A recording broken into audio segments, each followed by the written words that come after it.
one typically Kierkegaardian way of understanding, and it's deeply analogous to the difference between Kierkegaard and Hegel on page 149, is the distinction that Kierkegaard makes, and it goes back, and it's also relevant to what I was saying about Jefferson, the distinction that Kierkegaard makes between the teachings of Jesus and the person of Jesus, all right? So when Jefferson says that Jesus is the greatest moral teacher of mankind, he's talking about his doctrine, his teachings, and for Kierkegaard, this is not the point. And in that respect, Jefferson is like Hegel, even though they're very different kinds of thinkers.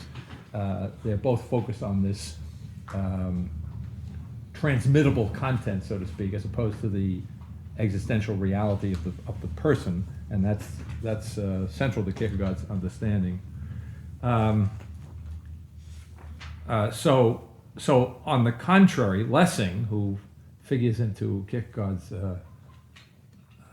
Lessing's the guy who makes the analogy between faith and the leap across a broad ditch, and Kierkegaard has a lot of fun with that, right? In other words, as if one could try to leap, right? How do you try to? I mean, you either do it or you don't. Is the point? See, but Lessing comes into the Hegelian thing and the Jeffersonian thing, and basically you could say the Enlightenment and post-Enlightenment thing, by virtue of what he says here in the quotation from or by virtue of the very notion of the education of the human race. In other words, that Christianity is part of the education. It goes back to the Socratic potentiality to learn whatever you're going to learn. You have that innately, and which, now that I said that, reminds me of Descartes having made of the idea of infinite being an innate idea. Well, try that on Aristotle. Oh yeah, that's an innate idea? You see, Aristotle wouldn't know. I didn't have such an idea of a positively infinite being, right? But for Descartes, it's innate. So Descartes has already naturalized this particular content. And so one way of understanding modernity is it's generally this naturalization, and Lessing is just a player in that. And in the education of the human race, what he says on page 149, about 10 lines down, what education is to the individual man, revelation is to the whole human race. Education is revelation coming to the individual man, and revelation is education which has come and still is coming to the human race. Education gives man nothing which he could not also get from within himself. That's the Socratic, Platonic principle. It gives him that which he could get. It gives him that which he could get from within himself, only quicker and more easily. So it's accidentally a benefit to have a particular teacher of a particular topic, but it's not essential. In the same way, too, revelation gives nothing to the human race which human reason could not arrive at on its own. Only it has given and still gives to it the most important of these things sooner. Christ was the first reliable, practical teacher of the immortality of the soul. The first reliable teacher, reliable by reason of the prophecies which were fulfilled in him, reliable by reason of the miracles which he achieved, reliable by reason of his own revival after a death by which he had put the seal to his teaching. Whether we can still prove this revival, and he's referring to the resurrection, these miracles I put aside as I leave on one side who the person of Christ was. So see, in other words, what Lessing does is he makes of the resurrection and the other miracles associated with the life of Jesus, he makes them accidental. They become just the accidental occasions in which this teaching was put forth, and that's a very Hegelian idea. It's not. I mean, Hegel's a little more profound than that, but it's consistent with Hegel.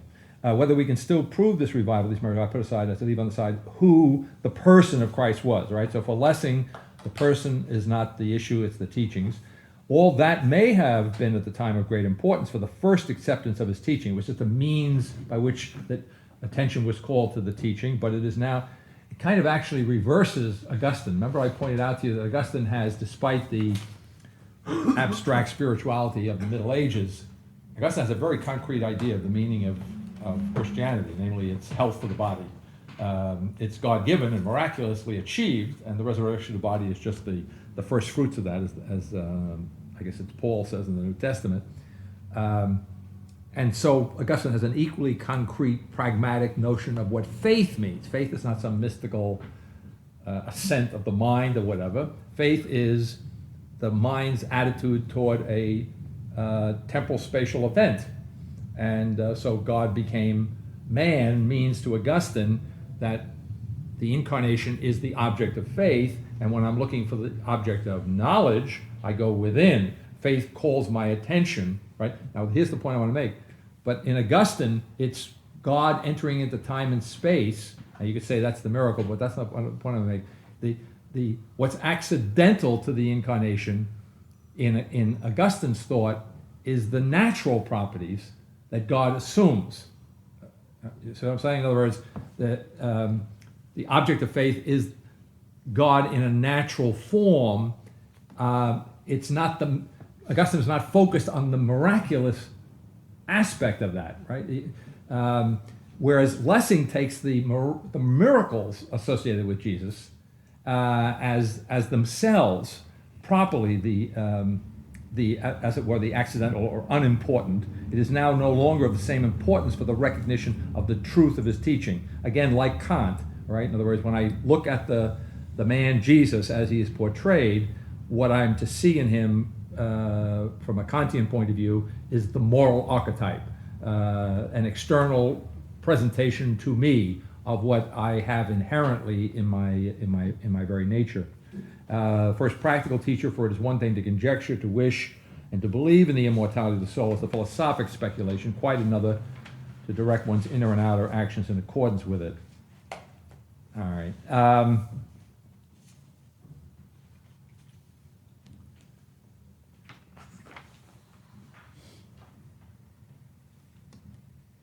On page 151, maybe we should read a little Lessing there before we talk about Kierkegaard. Over on page 150 at the bottom, surely not that. Well, why should not this is Lessing, every individual man have been present more than once in this world? Is this hypothesis so laughable merely because it is the oldest? Because human understanding before the sophistries of the schools had dissipated and weakened it, lighted upon it at once? Or is it a reason against the hypothesis that so much time would have been lost to me? Lost?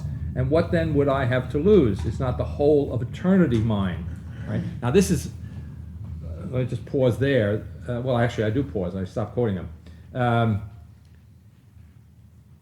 First of all, it's interesting, the kind of constellation of ideas, right? It's the Platonic notion that every human being has within themselves, by nature, the capacity at least to know whatever it is that they need to know. For Plato, it gets very concretely spelled out because we are recollecting what we know eternally. The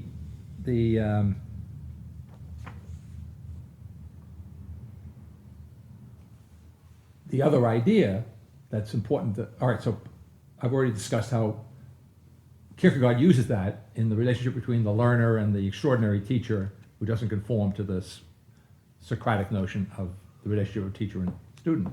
But the other very important theme in Kierkegaard is, which I alluded to, I think, in the last session, is that if for Kierkegaard there is to be any eternity for me, it's going to begin here and now in time in the context of some decision that I have to make related to this fact of faith, right?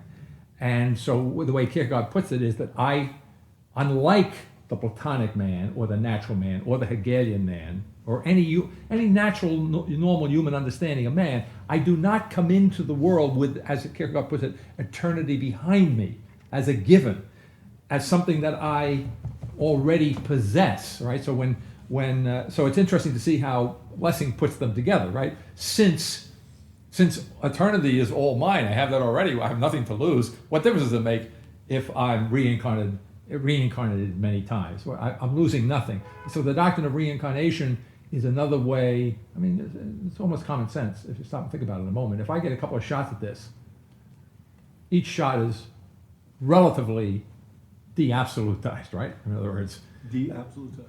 Yeah, I mean, in fact, this was Plato's notion, right? In other words, you go around until you get it right. Once you get it right, then you're off the wheel, right? So no one lifetime, no one here and now, so to speak, you see, is that critical. I mean, it's not that it's not important. I'm not saying it's not important, but it's not absolutely important. Well, that's a very, that is the Platonic reincarnation. It's not the Indian reincarnation. Okay. Yeah. Do you want to say something about the Indian Well, reincarnation? sure. The Indian reincarnation is every subsequent event is crucially determined by a present event because there's a karmic connection. Oh, the karma, right. Yeah. Okay. Yeah. Well, there's something of that in Plato too, maybe not so rigorously spelled out, but because when the soul in the myth of error Yeah. has to make goes it to choose, its conditioned. influence, it's conditioned by its Yeah. previous choices. Yeah. So there is a kind of implicit thing there. Yeah. Okay, but in any event, so if you deny, as Kierkegaard does, that there is this, or at least I have to be very careful with Kierkegaard, if you deny on behalf of an accurate presentation of Christianity, there's nothing personal in Kierkegaard, right? Formally, he's neutral. If you deny that you have all of eternity to begin with, so to speak, then of course getting it here and now becomes a matter of absolute concern. That's certainly the way Kierkegaard is understanding it. So no doubt Kierkegaard perceives in Lessing on a level of subjective imagination a face of that fabulous monstrosity that a new species would be. In any event, it is evident that Lessing, as he himself says, has nothing to lose. Eternity is his. To compensate the individual for being but a small wheel in a big machine, we may understand that spiritual machine that humanity is. Lessing suggests reviving Plato's hypothesis of reincarnation. To understand what is at stake here, it is to be recalled that for Kierkegaard, an eternal decision is to be made in time. Eternity is before one, in front of one, in Christianity, not behind. One enters eternity taking one's departure on a decision made in time. That decision itself relating one to an absolute historical fact or to a moment in time when eternity itself comes into existence. Time, this man's temporal existence, becomes infinitely intelligible to God as that time in which an absolute difference is made for eternity. All right, so then quoting Kierkegaard on sin and despair, or sin which is despair, or despair which is sin, toward the bottom of 151, the sickness unto death. This then is the formula which describes the condition of the self when despair is completely eradicated. By relating itself to its own self and by willing to be itself, the self is grounded transparently in the power which posited it. All right, so here we have, in effect, we're talking here about the single self, right? The self as opposed to others, relating itself to its own self, and by willing to be itself, the self is grounded transparently in the power which posited it, which relates to what I was saying in the last session, that in Kierkegaard, that then becomes the core, that relationship becomes the core of the being of that individual self.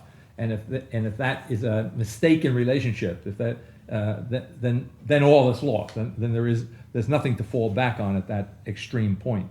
We may understand that to be transparently grounded in the power of God is to be this infinite particularity, this absolute other, oneself, the intelligibility of being so absolutely distinct that transparent exists for no rational system, no totality, but immediately for God's own infinite existent self. At this point, which is Christianity's point, Kierkegaard touches Thomas Aquinas' idea of participated existence.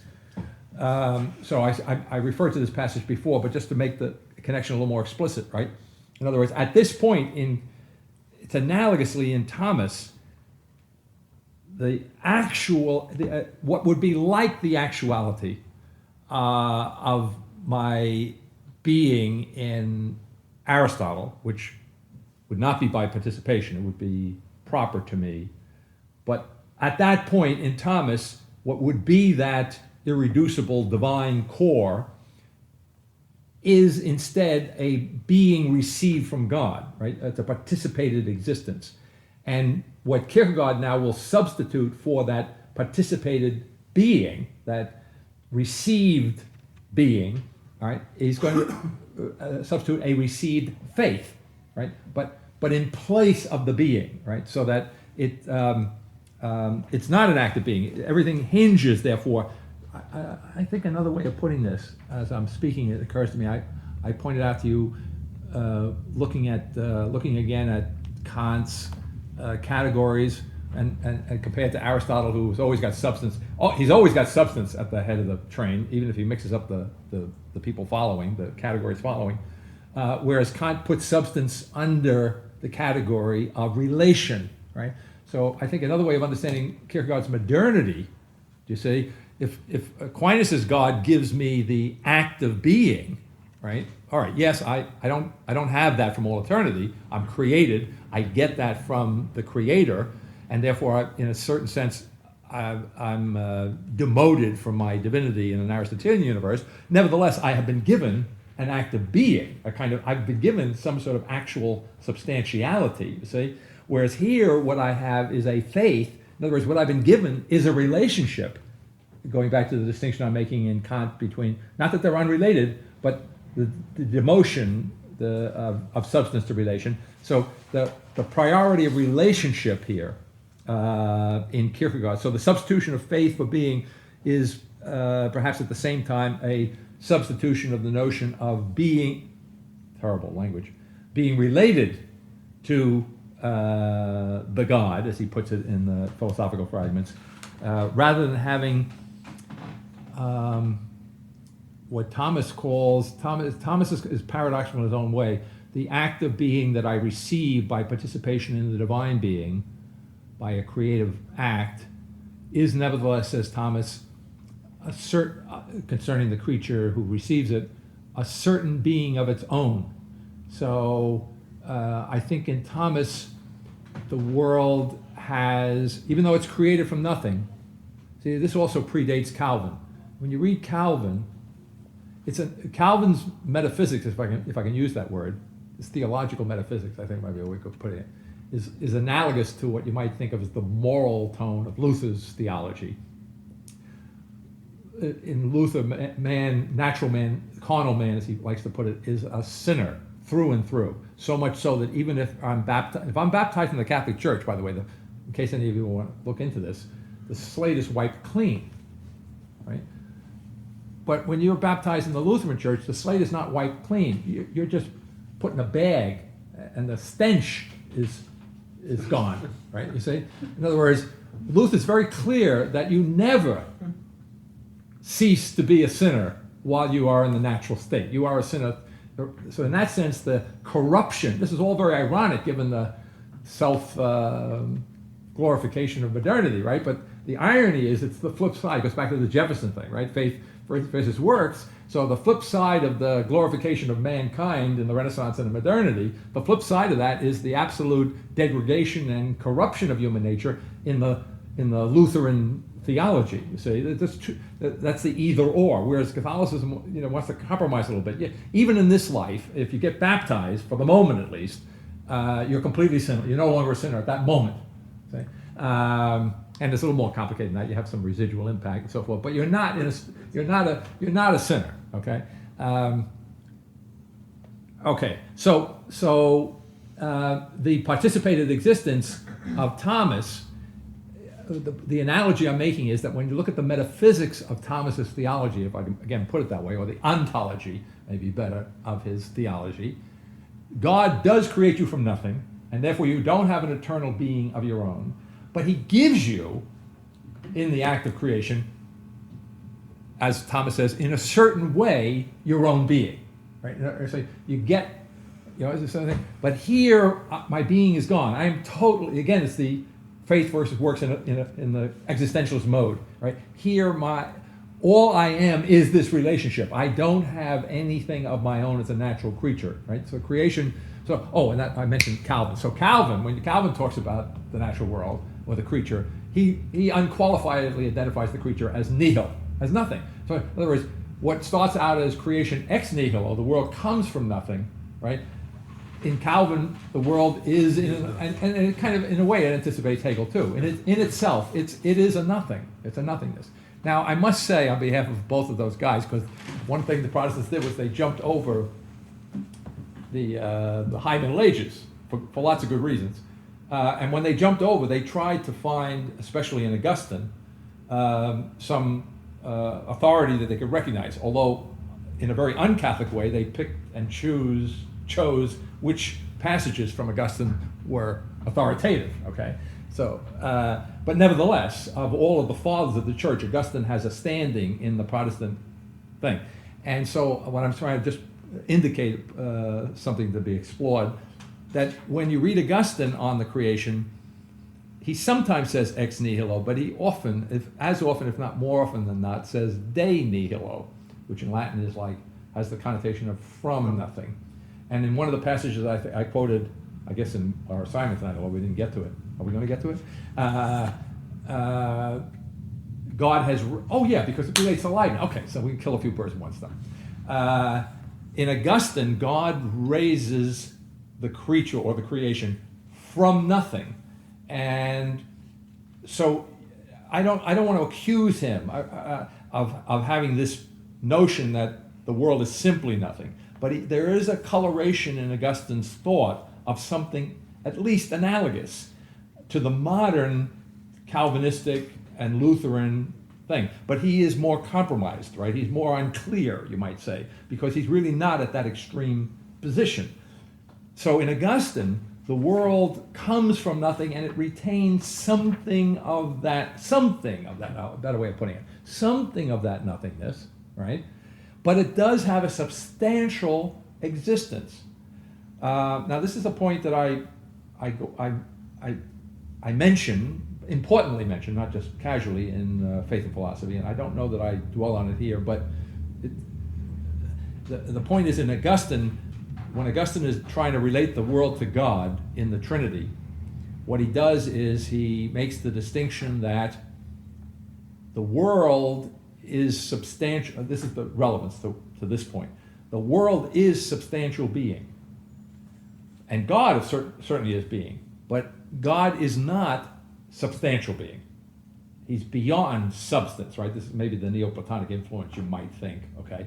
God is, for Augustine, properly, although it's complicated again, God is, the proper name for God, metaphysical name for God, is essence, not substance. Because substance suggests to Augustine something that has attributes. So something, in other words, that's a part of something, you see, and he wants that simplicity of God that I think I referred to some meetings back, the immutability and simplicity of the primary features of the Augustinian God. So God cannot be a substance. He's, as it were, beyond substance. But he's not, that's not to say he's insubstantial, he's more than substantial, right? And the corollary of this in Augustine's thought is that the world, the creation, is substantial, but watch this, but you cannot properly speak of it as essential, right? In other words, go back to Aristotle. For Aristotle, if you're an essence, you're basically a divine something or other. There are many possibilities of divinity in the Aristotelian world. So everything, insofar as it is essentially, that's when it really is somehow or other indestructible. Now we're using Latin terms, essentia, substantia. Right. We're not using ousia or right. Hyperkenon or hyperkamenon or anything. Right. I'm trying to think if it's going to make any difference here. I don't think so.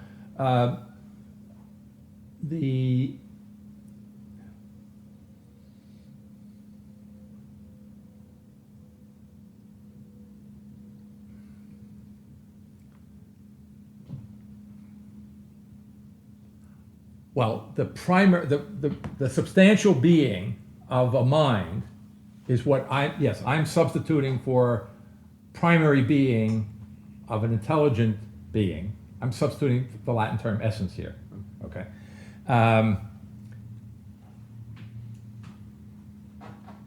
But Augustine, who was already speaking and writing in Latin, nevertheless is trained in this classical tradition. Mm-hmm. So he understands the way, he would understand what I'm saying. He understands that essence, as I've been using it in this course, put into an Aristotelian context, is an eternal being. Essential being is eternal being. And it's divine in some real way for Aristotle. Not divine in the Christian sense, but it's a divine, eternal being. And if I have an essence as a human being, it's a part of me to have an essence, which in turn informs my my body and soul. Okay. So because Augustine understands that classical meaning of essence, what he does is very interesting. He says, okay, if there is a proper name, a word to be applied to God, it's essence. In other words, only God can be said to be essentially, and therefore the creation is inessential. Now it's getting a little complicated, I realize, but these little wrinkles are, I think, significant. In other words, for Augustine, the world is inessential, but not insubstantial. By the time you get to Kierkegaard, having gone through the movements of Aquinas and especially Hegel's divinizing the world, as it were, saying that the divine essence is manifested and is the true substance of the world, do you see? That the world otherwise is nothing in itself, to go back to get Calvin into this, right? So now when I absent myself from that divinized world, that world whose substance is the manifestation of the divine essence, right? I'm left with nothing. I'm left with neither essence in the classical sense nor the Augustinian substantiality of the natural being, and certainly not with the divinized substantial world of Hegel, the natural world of Hegel. See? And so I'm completely out of it in terms of any kind of positive intelligibility. That's the absurdity and the tension, if I can put it that way, which might be an understatement, of the position that the believer finds himself in Kierkegaard. So I say this for Kierkegaard, this act of being is act of faith, this most intimate interiority prior to every idea, every world, every theology. It is the point of contact of man with God made in time, or else despair, or else you're lost. There's nothing else. Eternal loss of self, and not only nothing else external, right? But loss of the self naturally understood, right? In other words, if my faith is a mistake, I have not only missed, good night out, I've missed the realization of my natural divinity, so to speak, my Hegelian divinity. I've missed my calling. There's a lot at stake here.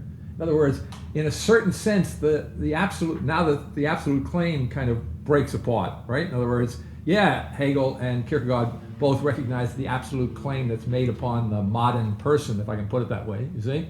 But now, Kierkegaard's absolute claim is not compatible with, it can only be satisfied at the expense of what has to be rationally recognized as an alternative absolute claim. The absolute is, right? And there's a dialectic there in its own way, if you follow me. Not that Kierkegaard is especially building a structure around it, but it's implicit, if not sometimes explicit, that there's that absolute alternative. So it's not just it's not just an absolute, like I'm wrong, I'm absolutely wrong, and therefore I absolutely booted it. I lost myself, the world. It was a fatal mistake, right?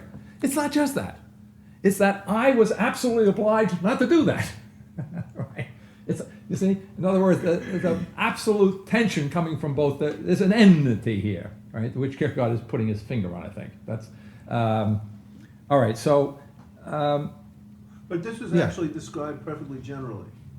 Meaning? Well, I mean, it's like you've described a kind of sequence of criticisms in which each guy says, well, you know how he says he's really concrete, not concrete enough. I'll tell you what's really concrete. Right. But in Kierkegaard's opposition of his either or, in which the self-realization imaginable in a Hegelian context is in opposition to salvation and faith in Kierkegaardian, is also described not concretely, really. It's not really in a sense. It's now just the opposition between these two generalities. Right. That's right, and that's why at the end of the concluding argument he says. Yeah, he says. Whatever. Never mind. Yeah, right. Never mind. No, whatever. Yeah. In other words, don't take this too seriously because then you're missing the point. Yeah. This is he recognizes he's undermining himself. He recognizes that, and that's why he keeps saying that the truth of this is, who knows? You know, you think oh, maybe he's just being coy. Do you understand? In other words, he's just trying to be, he's trying to slip one past you. No, but But he's serious, right? In other words, that's the whole. seriously mind degradable. Okay. All right. The forms of despair may vary, but despair is sin. It is universal sickness. It is universal. Kierkegaard writes, "At any rate, there has lived no one, and there lives no one outside of Christendom who is not in despair." Now, this is a very politically incorrect thing to say. You see, speaking of, there's lots of issues in the world, and some of them are operating at different levels, right? So, but in other words, according to Christianity, as Kierkegaard understands its true teaching, all right, all of mankind is in sin, right? And by the way, including the Christians. I mean, Luther was that much right. He may have overstated it, but right. So qua nature, qua the universal humanity, all right, everyone is to begin with is in a desperate situation and is in despair if they haven't achieved faith, and they can't achieve faith on their own hook because it has to be coming from this God. You know, and then all of you're right away backed up into all these impossible conditions. Despair is hypothesized, and so no longer has an existential meaning. Despair isn't what you experience when you're in despair, since everybody's in despair, and he knows it, even though whether or not, however, that hasn't anything to do with how they feel subjectively. That's right. So the subjectivity that he's appealing to is not ordinary subjectivity. That's right. Or it's not the natural subjectivity, as it were. Yeah. It's an ontologically determined subjectivity by Right. his vision. Okay, and it's a subjectivity that is determined by one's relationship to God, and that cannot be known to begin with, given right, unless Well, that's God. perfectly Calvinistic or Lutheranistic. But Calvinistic. Yeah, well, it's right. I don't know what this. You see it in American. I say Lutheran. I don't know. It's Well, I mean, in Puritan literature, for instance. Okay. The endless anxiety about what you can know and you can't know about your own. Oh, I think we could generalize. Not just Jonathan Edwards. I think it's I think it's Protestant. characteristically Protestant, right? And this debate, if you want to call it that, this dialogue that's going on between Kierkegaard and Hegel, some of which is not explicit in the text of Kierkegaard, but is implicitly there, is a dialogue within modern Christianity, which is Protestant Christianity, right? So, and Protestant modern Christianity is just the religious theological corollary of the subjectivity of Descartes and Kant and Hegel, right? All right, so every human existence which is not conscious of itself as spirit or conscious of itself before God as spirit, every human existence which is not thus grounded transparently in God but obscurely reposes or terminates in some abstract universality, state, nation, guess who, or in obscurity about itself, takes its faculties merely as active powers without, in a deeper sense, being conscious whence it has them, which regards itself as an inexplicable something which is to be understood from without. Every such existence, whatever it accomplishes, though it be the most amazing exploit, whatever it explains, though it were the whole of existence, however intensely it enjoys life aesthetically, every such existence is after all despair. It was this the old theologians meant when they talked about the virtues of the pagans being splendid vices, which I referred to in the case of Augustine. They meant that the most inward experience of the pagan was despair, that the pagan was not conscious of himself before God as spirit. Nevertheless, there is and remains a distinction, and a qualitative one, which I think I've already alluded to, between paganism in the narrowest sense and paganism within Christendom. The distinction is this, that paganism, though to be sure it lacks spirit, is definitely oriented in the direction of spirit, whereas paganism within Christendom lacks spirit with a direction away from it, or by apostasy, and hence in the strictest sense is spiritlessness. So if we understand here that the epitome of this spiritlessness is Hegel, right? Hegel is at fault, as it were, in a way that Aristotle is not, by virtue of the fact that after faith or after the fact of Christianity, he is somehow or other attempting to go back and deepen the Aristotelian insight on that basis. Okay. Well, we've already talked about the ditch. Let's move into tonight's. Wait, can I just sure. ask a quick question here? Sure. So, I think the first time I see in any of your stuff the phrase absolutely other is on page 146, about 8 lines from the bottom, Okay, let me find that. right? 146, That is, God will reveal himself as absolutely other, but, says Kierkegaard, love will not constrain Okay. the beloved. okay. So there you say, I think that's the first phrase of that, and that, to me, that part of what I understand Kierkegaard to be doing, seeing, noticing, is that this is the place where the knowing the natural everything as divine Mhm. stops. He goes Mhm. away from it, but he goes away from it partly because, or, I mean, I don't know which is the because, God will reveal himself as absolutely other. Right. So that the act of leaving the, what we could call the situation of knowing everything is divine, everything in the world is divine in the self, or knowing the self, he loses that. And I wonder, and then you talk on page 150 at the bottom there, the thing you already just read, Mhm. this infinite particularity, this absolute other oneself. So there you're saying the absolute other is All right, you're on oneself. page, which page? That's the bottom of page 150. Okay, let me find that. 151, I Okay, apologize, yeah. all right. Oh, okay. Right? So those are these two uses of this phrase, absolutely other. Yeah, oh, that's interesting, absolute yeah, other, yeah. Right? Okay, And the first one is God is, he doesn't, it's Right. revealed as absolutely other, and then the self is the absolute other, Mhm. you're saying, right? mm-hmm. So that's very interesting. It is interesting. Like, and that's, I'm curious, I really have the feel of that movement, Mhm. which is, to me, almost, in my own experience, actually a dialectical movement that happens as I go through various levels of understanding. Everything is this way, and then phew, something else is Mhm. happening that is absolutely other than everything I've known. Mhm. And it's not like it just happens, like it happens at different kind of levels. But I wonder when you say it is revealed as absolutely other there. When we talk Back in the- 146. On 146, when Yeah. referring to God. Yeah, well, Like- I think that's very close to Kierkegaard. I don't think I'm stretching Kierkegaard there. In Yeah. other words, God needs to reveal himself to the learner as absolutely other because the learner has no conception of who this Yes. God is. Now, on the other hand, if he were to straightforwardly reveal himself to the learner as absolutely other, the learner would be bowled over by that. He'd be blown out of the water. I mean, you can't see God face to face and live, that type of an Right, idea, right? right. So Kierkegaard,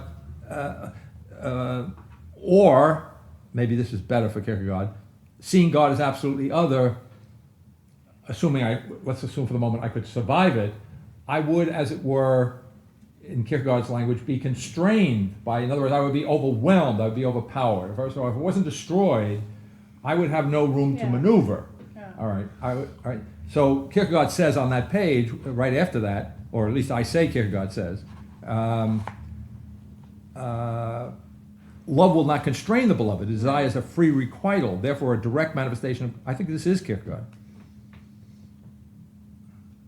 No. No, not I'm yet, quoting him. yeah. Okay. I'm It's out I'm of saying the what he said. question, Okay. right. Yeah. Yeah, but it's Kierkegaard. I mean, it may not be a direct quote.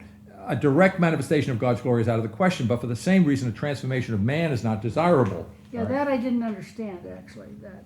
Well, the God in the philosophical fragments the God loves the learner and wants to show this love by saving the learner from his ignorance. Now, his ignorance is a culpable ignorance, so it's not simply Socratic ignorance or Platonic ignorance. It's an ignorance for which he is responsible through his own fault, so it's sin. Yes. So he is in a state of untruth, or he is a state of untruth, through his own fault and is unaware of it. So the God now loves the learner and wants to express that love to the learner. The learner, and this is something that is outside the possible understanding of the learner, and that's part of the otherness of the God. Now there's another sense in which Kierkegaard says that the God is absolutely other, and that is the learner creates the difference between himself and God by virtue of the fault that he has committed, that is, by virtue of sin. What difference can there be? It's the difference created by the sinfulness of the learner. So now God wants to communicate, as it were, announce, teach, instruct the learner. But the God is absolutely other, and for the learner to be able to deal with this without either being exposed in all of his weakness to the divine glory, which is why I was saying something like, you can't see God and live. Yeah, Right? right. So to see God face to face would just unbearable. Or the other alternative would be, says Kierkegaard, that maybe we could transform the beloved, raise him up in being to a point where he could take the vision, so to speak, where he could digest this without being overwhelmed, Yes. right? But that's not desirable either, because then I've changed the whole point of the whole premise of the story is that God loves the learner just as the learner is. Yes. You might say, I see, that's about the trend, got it, yeah. is that all right? That part I got. Okay. Right. Was there another part, or you want to go back to the comparison with the absolute other of And then oneself? oneself. And also, let's see, what is it? Right, the act of being, and then on 152, the act of being is act of faith, Right. this most intimate interiority. So that whole logic. Well, So there, yeah. in reading this, I've become more aware of like the place where faith is occurring. Right. Is that place that touches something that you could call something absolutely unknown?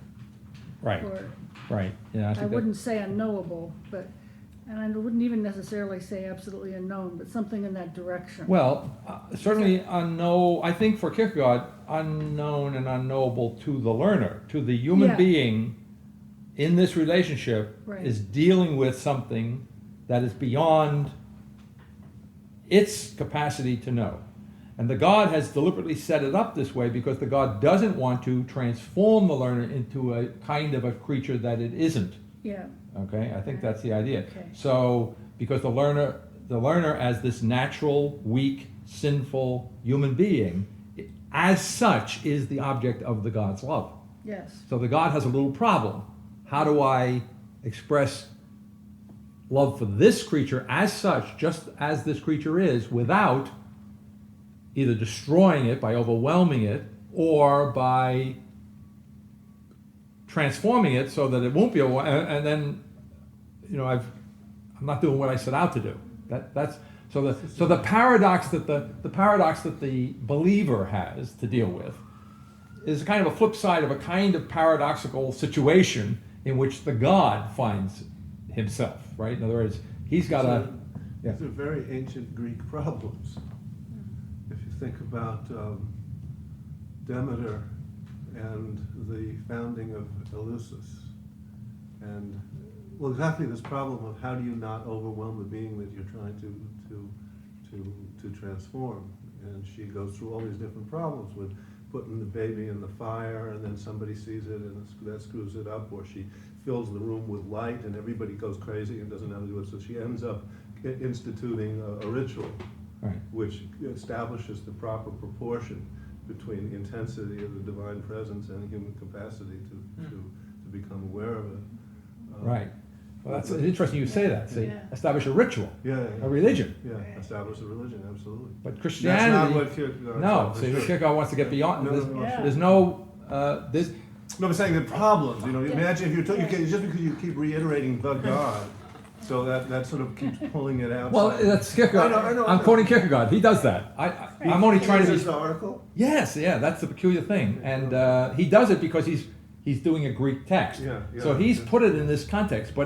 but that just really helps him illuminate how different this is from what the Greeks actually, the way they actually thought, Yeah. starting with Socrates and maybe Eleusis and so forth.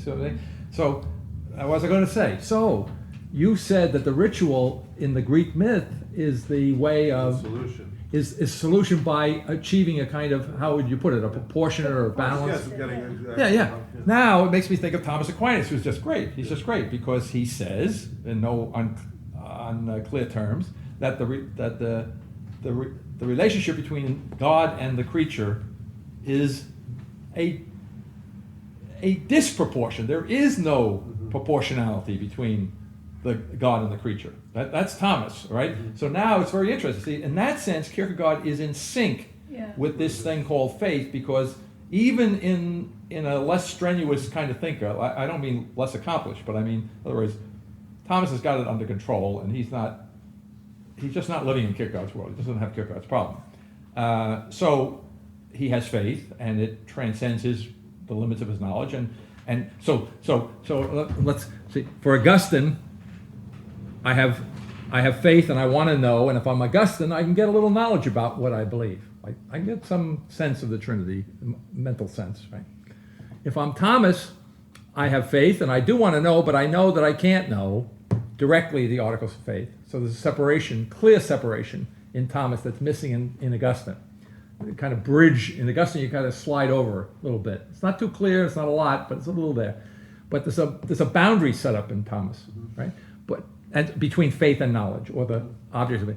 But in Kierkegaard, it's not just that that distinction is made. Now we're in that kind of absolute opposition, that absolute incompatibility, thanks to, now you might think this is the wrong word to use, thanks to the profound simplification of things that has been achieved from Descartes through Hegel. I mean, Hegel is complicated, but what the upshot of it is to simplify the problem.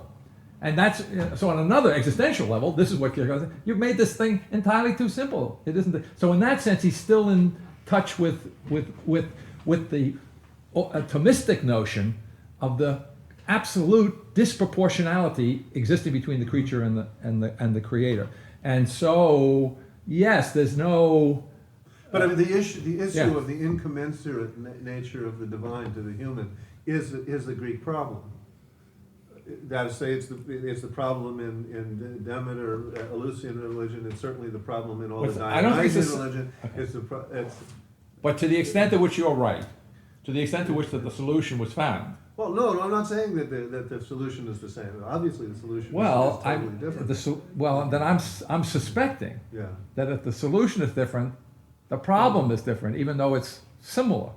In other words, that the disproportionality that the Greek had, this Greek sense of the disproportionality between the divine and the human, was not this infinite or absolute disproportionality that you get when you're dealing with a divine, which is a creator ex nihilo.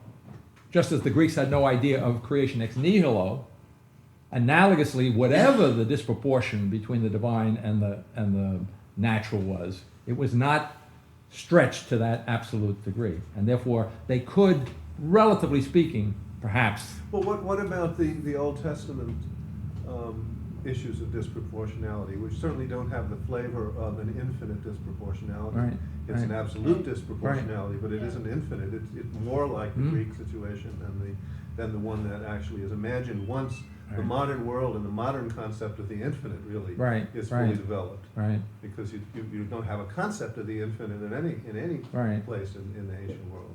well, I mean, you have yeah. the infinite in the sense of the unruly and the unlimited, the undefined, Mhm. but you don't have the sense of an unimaginable magnitude. Right. Well, I think that the biblical. Abraham, Moses, Yeah. Jacob.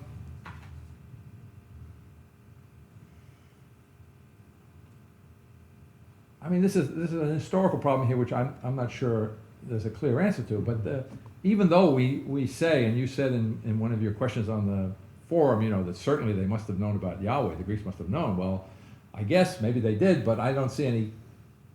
With the issue, I mean, I was being. Yeah, no, but I mean, in other words, well, I mean, you would think that Plato went to Well, Egypt, so he was in that part of the world, so you would think that he must have picked up something here and there. But the point I'm trying to get at is this: that Christianity comes out of Judaism, but it comes out of Judaism at a time and in a world in which even Judaism has been largely Hellenized, right? So in other words, the Greek, I would hypothesize that the Greek scientific tradition will have interpenetrated the.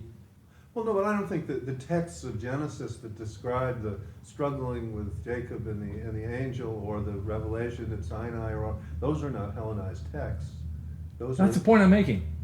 I'm trying to make the point that, in other words, the heart of Judaism develops independently of this Hellenistic tradition. It's a something sui generis. But Christianity takes from Judaism something that is a Hellenized version of it. well, that's- not that's- well. I don't know whether I mean, it's not that really. It's go ahead. well, I have to gather my. I don't think it takes a Hellenized version of it. I'm saying it takes it and expands it in a Hellenized world outside of the bounds of Judaism. Well, that's for sure. Okay, and in so doing, then it has to. It's naturally compelled, given its, if you pardon the expression, its theology, its faith, right? It's calling to spread the word, right? It's inevitably it has to deal with the Greek mind, with that world of Greek intellect, and to not only to speak that language literally, which it did initially, right, but also to speak in terms that attempted to communicate to that world. And so your example of Paul at the Areopagus is an example of that, right? I don't think he was under any illusions about the limitations of the Greek sense of the divine, but he was taking advantage of You have this unknown God. But what was that unknown God? Is that discussed in Pausanias or something? Where is it? I don't know. Yeah. I don't know. I was going to go and look it up, and I just Well, got lazy and forgot to do it. But the unknown God would be the unknown God, right? I mean, I don't think we would find out the unknown God's name if that's what you're looking to find out. No. But So it would have some kind of a context. And, it's like the tomb of the unknown soldier. You don't find out the tomb of the unknown soldier's name. However, Well, my hypothesis, which I put on in response to your Yeah. question, is that it's a concrete expression of the Greek sense of limitedness yeah, and a limited claim to know, yeah. right? Whereas, so when you take Hegel, he's got to be the product of this infinitized world of divinity, because Hegel's claim is an absolute claim to self-knowledge, absolute self-knowledge. Yeah. It's true that the Greeks, it's Apollo who says, know thyself. In other words, there was a demand and an attempt and a responsibility to know oneself. But what was Socrates' answer to that demand? Fine, I'm working on it, and it's going to take me a whole lifetime to achieve it. And that's Socrates' excuse for not doing science, for not doing philosophy. Natural, You see? Whereas, so Hegel, I can have absolute self-knowledge, and that is science for Hegel. So I think there's this huge, numerous influx that happens around the first century. Right. You can feel it as you read that time, and it starts undergoing this incredibly strange permutation someplace around the 5th, 6th century, and gets turned into a lot of other things. But I think it's unruly. Right. And I think that both the church and the sister development of rabbinic Judaism are these attempts to kind of contain it. Mm-hmm. Mm-hmm.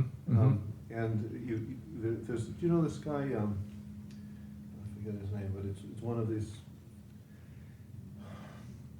Well, he argues that the actual formation of rabbinic Judaism is as a response to the invention of Judaism, really, by the church councils. Mm-hmm. Mm-hmm. That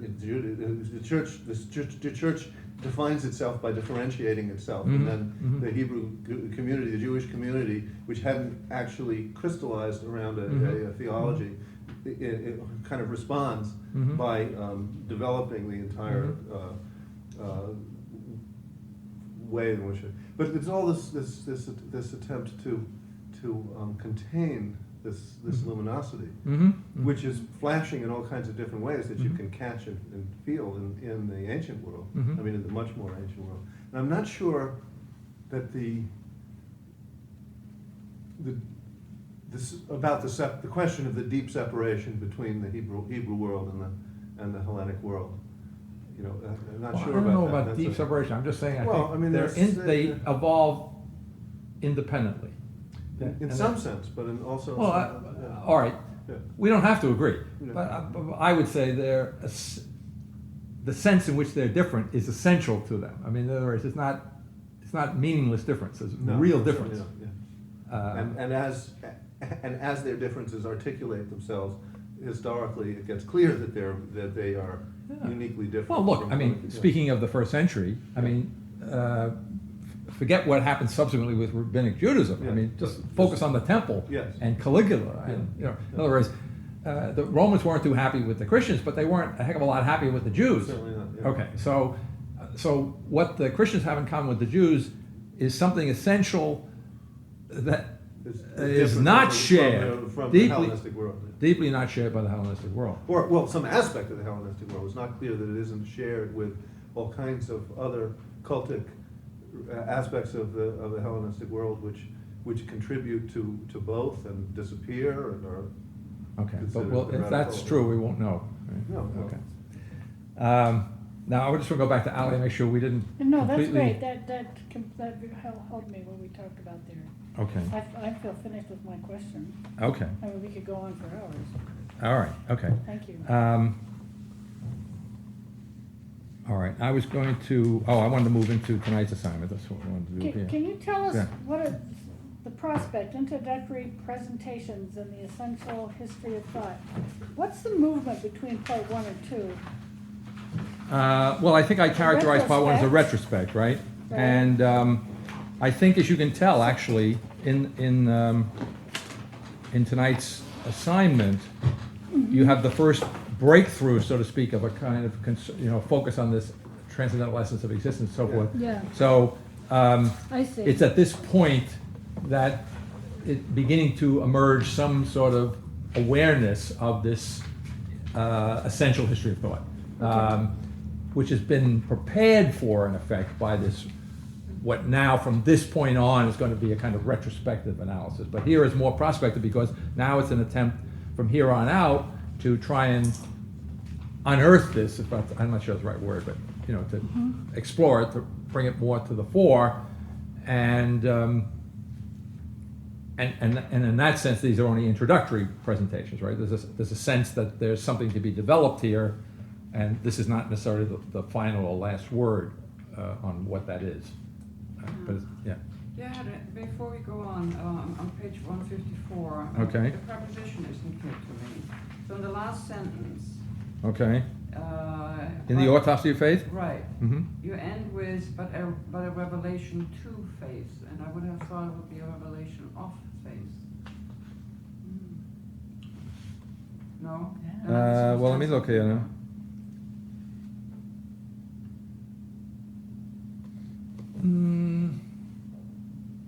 A revelation of faith. So maybe explain. what No, you well, mean in by other revelation words, to faith. huh? To faith in the sense of the precondition or the condition for receiving, as it were, the revelation of the creation, right? To be receptive to the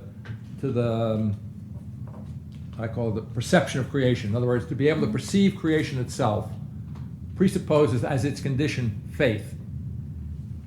So in that sense, it's a revelation to faith. Does that make any sense? Yeah, Okay. thank you. Okay. All right. I can't resist pointing out something on page 159 where I'm quoting Aristotle in the Physics, this, starting with the now business, and actually maybe start about a third of the way down page 159. At the end of the first quote, the indivisible instant, the now in Aristotle, is not to be confused with time itself. The now is a measure of time, a limit of the unlimited dimensionality of time. The now itself is not a dimension. This is important because I go on to try and understand succinctly. Stoicism is a very complicated thing, but succinctly to understand it as a dimensionalizing of the now, all right? And why would I try and understand it that way? Well, because in Aristotle, the now is this limit of time, as Aristotle points out, and as I think I emphasized by quoting him to this effect, that one doesn't exist without the other for Aristotle, right? Time and the now go together, even though they're not simply the same. And time is the measure of the, now is the measure of time, and it is so precisely as the end of a previous interval of time and the beginning of a subsequent interval of time, or the next interval of time. And that's one of the reasons why the Novitas Mundi cannot be demonstrated, says Aquinas, because it's a contradiction in terms. You can't have a first now, because it presupposes some time. You can't have a beginning of time beginning with a first now, because every now presupposes pre-existing time. Okay.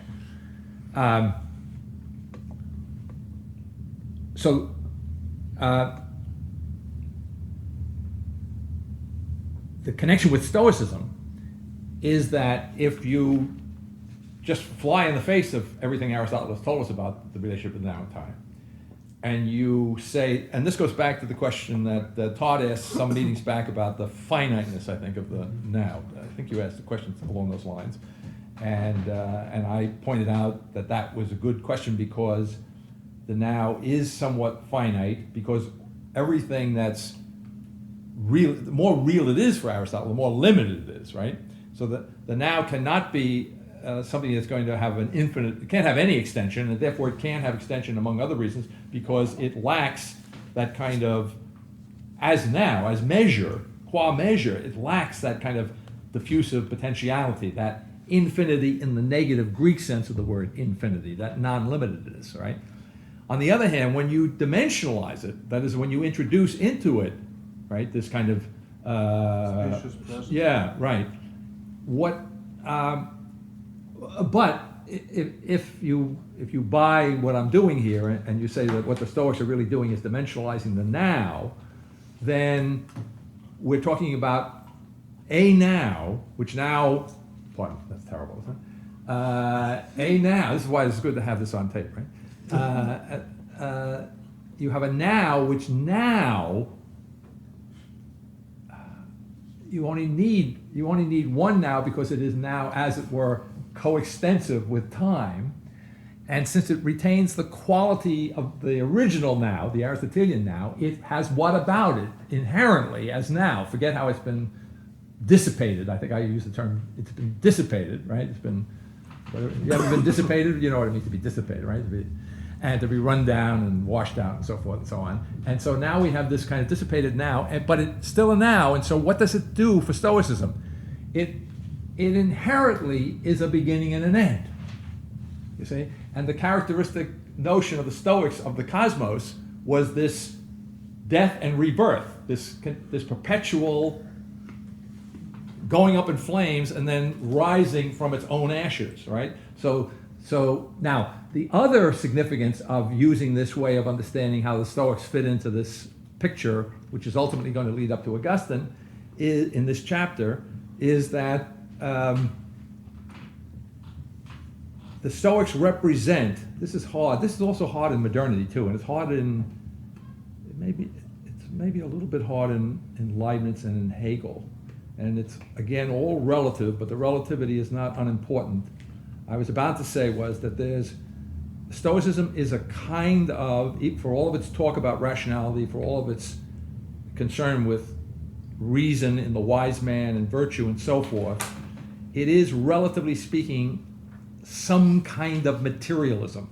In other words, it's partnering up and divvying up the Hellenistic psyche, especially the Roman psyche, between Stoicism and Epicureanism. It's not simply an accident that Epicureanism is a form of materialism, right? And Epicureanism is a form of materialism that allows for the reality of mind. It's not saying everything is simply mechanical. There is a consciousness, as it were. You see, there is some kind of psychic life. There is a soul, Even, what's his name? Epicurus, is it Epicurus himself? Yeah, it's Epicurus himself who introduces into the, yeah, that's the whole point. It's Epicurus who introduces into the atomic theory that goes back to Democritus and Leucippus, who were contemporaries of Socrates in the latter half of the 5th century. They came up with the atomic theory. A couple hundred years later, Epicurus takes it up as part of a more comprehensive philosophy, which comes across primarily as a moral philosophy, but which is grounded in the Epicurean physics. But Epicurus adds to the original Democritean physics, he adds the notion that when the atoms are moving, the infinite number of atoms are moving through the infinite void, right? He introduces the peculiar notion of a swerve, right? In Democritus, presumably, everything goes by a simple necessity, and so there's no deviation possible from the root. Whereas there is an unpredictable element in the decline of the atoms through the void. Decline is a relative term, okay? Because it's an infinite void, so what's up and what's down. But as the atoms are moving, they unpredictably, the key thing is unpredictably, and Epicurus wants to have that there. That's an improvement on the original atomism, because that allows him to account physically for our subjective, we would say in modern terms, experience of freedom. See, I think that I'm free to pick it up or not, or I'm going to let go or not. Do you know whether I'm going? Can you predict whether I'm going to let go of it? It's just like the people who want to say that free will can be deduced from quantum. Okay, but the point I'm trying to make is that it was important to the Epicureans, even though their base was material, to explain, to take seriously what we might call the phenomenon of consciousness, right? Of soul life, you see, of life for that matter, right? Everything is not, there's a mechanical basis to life, but life is built up out of this mechanical arrangement of the atoms. So what I'm saying is, so the Epicureans and the Stoics were at variance with one another because the Epicurean deduction from atomism was a kind of indifference to the moral life, right? Certainly as it would be defined in terms of, forget the Hegelian state, the Roman state, the sense of citizenship, responsibility for others, and so forth. Stoicism is also a kind of materialism, except that the Stoic version of materialism is not atomistic, it's organic, all right?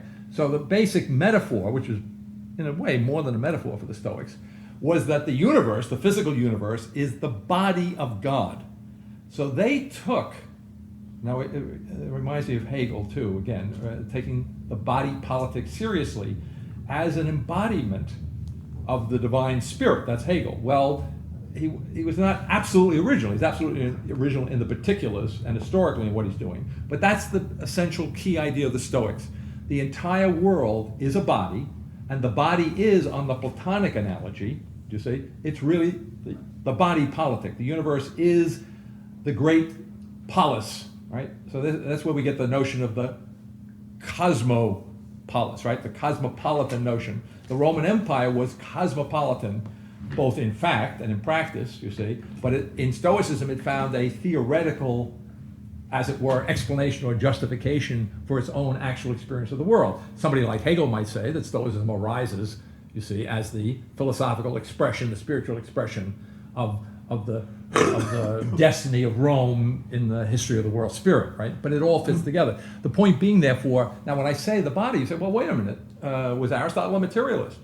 Well, I think not in the Stoic sense. That's the point. In other words, in the Stoic version of God as the body of the world, the divine now has been composed together with the universe. See, it's kind of, there's nothing absolutely new in history, right? It's not, so we need to despair. It's not that there's nothing new, right? But we were talking the last session, right, about a kind of composition of God and the world in Hegel, you see. Now in Hegel, it's a much more what? It's a much more deliberate, dynamic, infinitely progressive self-realization, infinite in depth and in height, one might imagine, right? And relative to that, the Stoic incarnation, that's the wrong word, or is it?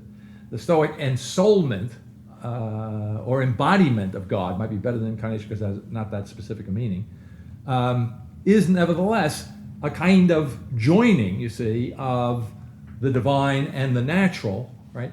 But lacking what? Lacking that historical sense that is explicit in Hegel's analysis. And so what's missing from that is the analogous to what I was saying about Kierkegaard, analogously, what's missing in the first instance is the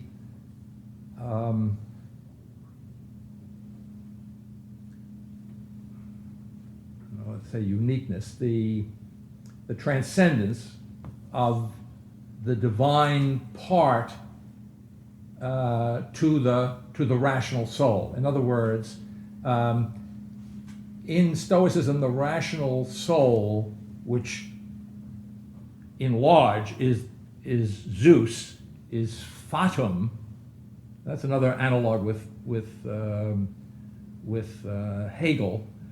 Not that Hegel was a fatalist in that sense, but Fatum suggests what? That things must be the way they are, right? In other words, you see that kind of inflexibility of the of fate, right? The absolute decree. Well, that's the Stoic god Zeus, who was now the soul, the form of the universe, but the rational form was at one and the same time the Fatum of the universe. Now, there's a progress there from the Greeks too. The Greek equivalent of fate, if you go back to Homer, is Moira. And Moira is a term which I think must be related to the Greek word mera, which means part. And Moira is fate for Homer in the sense that he finds a universe which he describes or assumes, and in that universe there are various parts or divisions of the universe inhabited by various beings. So Zeus has his fate, which primitively means he's in the sky, right? And Poseidon has his share, his fate, which is the ocean, and then you have Tartarus down below and so forth, right? The basic Greek idea of fate is a kind of inexplicable, and I think this goes back to the unknown God type idea. I don't mean directly, but analogously. In other words, the Greek Well, that's my question. Is the unknown God pointing to that dark thing that's behind the entire theogonic history, which would be the fates or the Moirai, yeah. or is it something else? I don't know that we can have an absolutely definitive answer. But I mean, yeah. I'm gonna look, Yeah. see, because it may be that there's stuff in Pausanias or somebody Yeah. that will actually give you some information. Yeah. Go ahead. Okay. So for the Greeks, fate was superior. His way of understanding Stoicism. Fate was superior to the gods, and the gods were superhuman types. That is, they were in the image of man, which Hegel likes to make a lot out of, because Hegel interprets that, given where he winds up, as the Greek understanding of the Greek religion as the religion of beauty, a spirituality of beauty in which the gods were put in human form because that was the most beautiful form. In the context of beauty, the most rational understanding of the gods perhaps before Christianity.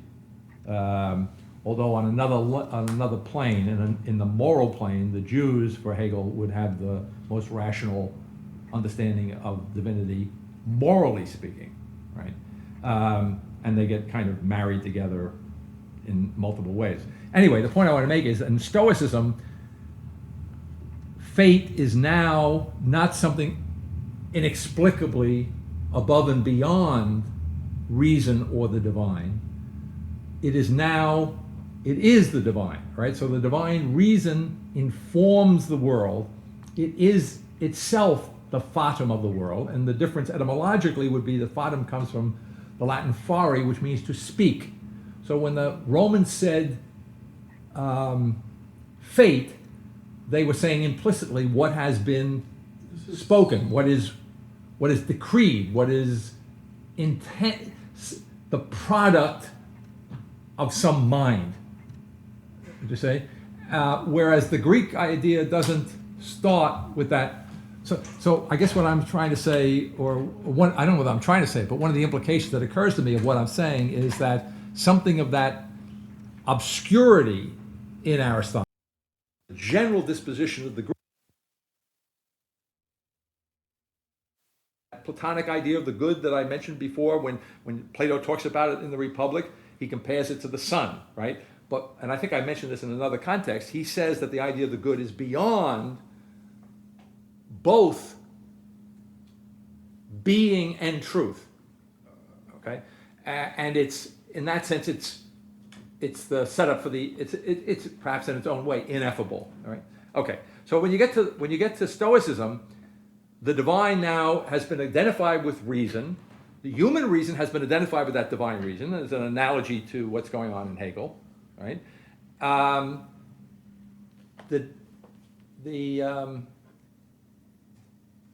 The disconnect in the Stoic understanding is, or the paradox is, that there is a kind of war, or a kind of antipathy, might be a better term, between the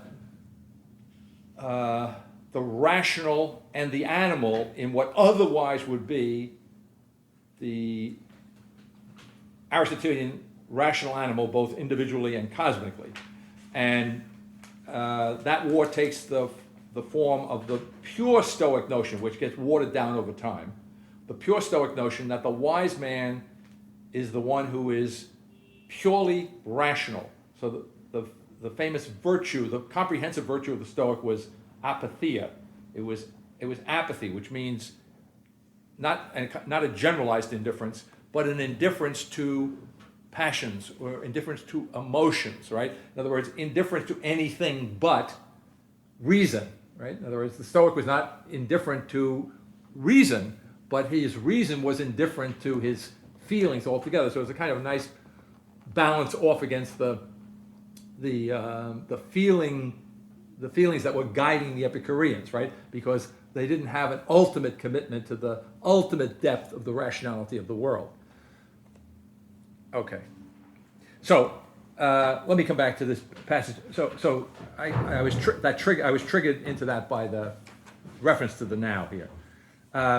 Aristotle speaks on page 159 as follows in the Physics. It is evident that neither would time be if there were no now, nor would now be if there were no time, for they belong to each other as the moving thing and the motion do, so that whatever ticks off the position of the one ticks off the other. For time is the dimension proper to motion, and the now corresponds to the moving object as the numerical monad. Further in physics, it is through the now that time is continuous, for it holds time past and time future together. And in its general character of limit, it is at once the beginning of time to come and the end of time past. The now is a divider in mental potentiality, but a continuing unifier as the coincident end term and beginning term of past and future time. So if I just pause there and to jump ahead back into a moment what I was talking about before, in Stoicism, the now functions both as the now which comprehends and embraces the whole time of the universe, functions in a different way, but in a similar way, by bringing that universe to an end and by starting it off again, all as it were contained within this same dimensionalized now. If nothing can count except consciousness, and consciousness only as intellect, not a sensation merely, it is impossible that time should exist if consciousness did not. Do you mean count off 1, 2, 3, 4, or count in the sense of be significant? Oh, if nothing can count except consciousness? Have the ability to count in the sense of ticking off things? Yeah, I think in the ticking off in the sense of Yeah, that's what I thought. it says that the now counts off time. Yeah, yeah. Right, yeah. Although it's an interesting pun, I guess, right? But no, I don't think it means that. Okay, we just But, wanted yeah. to It is impossible that time should exist if consciousness did not, unless, now, here, when I was rereading this for this class, I found myself putting parentheses here, which I think is instructive in the larger picture. this is a translation from whom I forget, somebody, the Loeb edition or something. And the translation is running, it is impossible that time should exist if consciousness did not, unless the objective thing, which is subjectively time to us. Now, Aristotle doesn't say that. Aristotle says, unless the thing, which is time. Okay? In other words, he's not thinking about subjectivity and objectivity, right? But the translator, because he's a modern translating Aristotle, he's trying to explain Aristotle. And of course, we all, I guess, to some extent do this, but this, to me, is a particularly egregious, this is central to misunderstanding Aristotle, right? As if there was a subject-object question for Aristotle.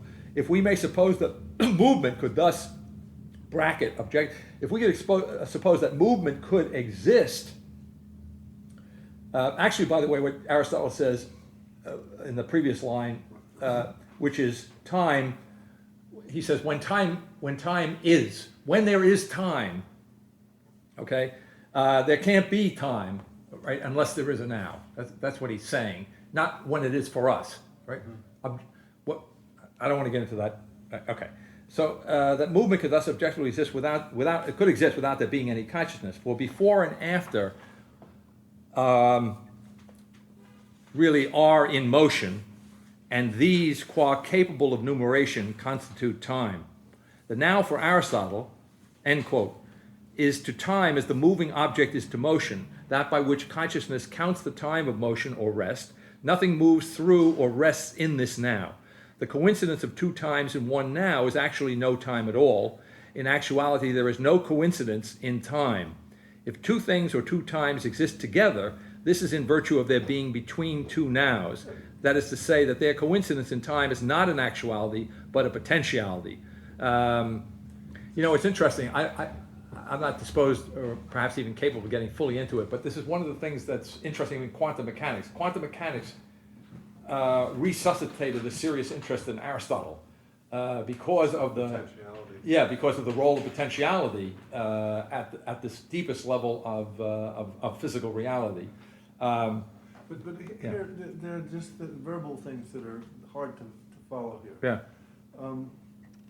When it says the coincidence of two times in one now, does that mean that two entities which we would ordinarily think of as simultaneous, and therefore as inhabiting the same now, are actually considered as being on their own timelines, as it were, and that therefore they see? I don't see how. Well, the I don't know where you problem- should timeline, but all right, Well, go ahead. Yeah. I'm not seeing how the impossibility of coincidence relates to this question of infinite divisibility. It doesn't. I'm not getting it. I think the answer to your question is because there's no all-embracing. Time. That the time is utterly involved in the passage from potentiality to The actuality. time is not separable from the consciousness which is counting it off. It Okay. doesn't have any objective, in the translator's way of putting it, existence, right? And the Stoics actually are introducing that kind of expansive temporality that would say pass out to the whole end of the universe as embraced in one single temporal fold. Right. As opposed to the Aristotelian one, where temporality only has a potential existence because the actual existence is in the atemporal relationship is between eternal. the true self and the object. The actual existence of the universe is eternal. Okay, all right, so I got that. Okay. But it's still not getting what the divisibility issue, how that works out. But maybe. Maybe we can get to a better passage for that. Yeah. Okay.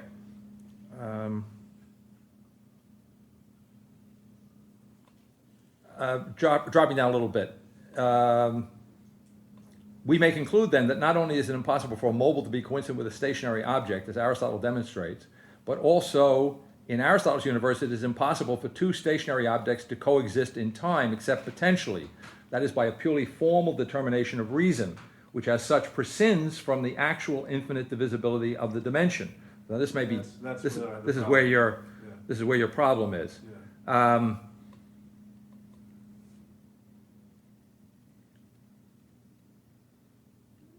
mean, it's prescinding from the whole question of a independently existing time, that is, say, independent from the consciousness that's aware of it, and then creates a merely formal sense in which two objects could be occupied the same temporality, because in actuality, they only exist atemporally in relationship to their intelligibility, potential intelligibility.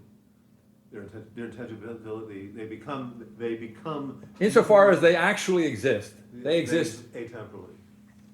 right, Yeah. and therefore their existence cannot be a coexistence. Yeah.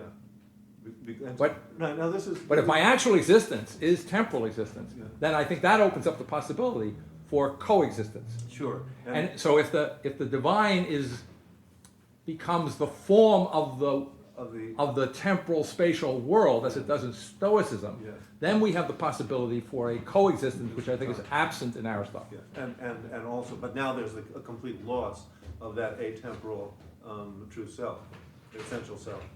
Yes, and, That and, disappears. and one of the points I'm trying to make in the chapter here is that what the Stoic then does is here, we say that, go back to my plug the gap analogy, get rid of the Aristotelian divine core, and you gotta put something in there, right? Okay.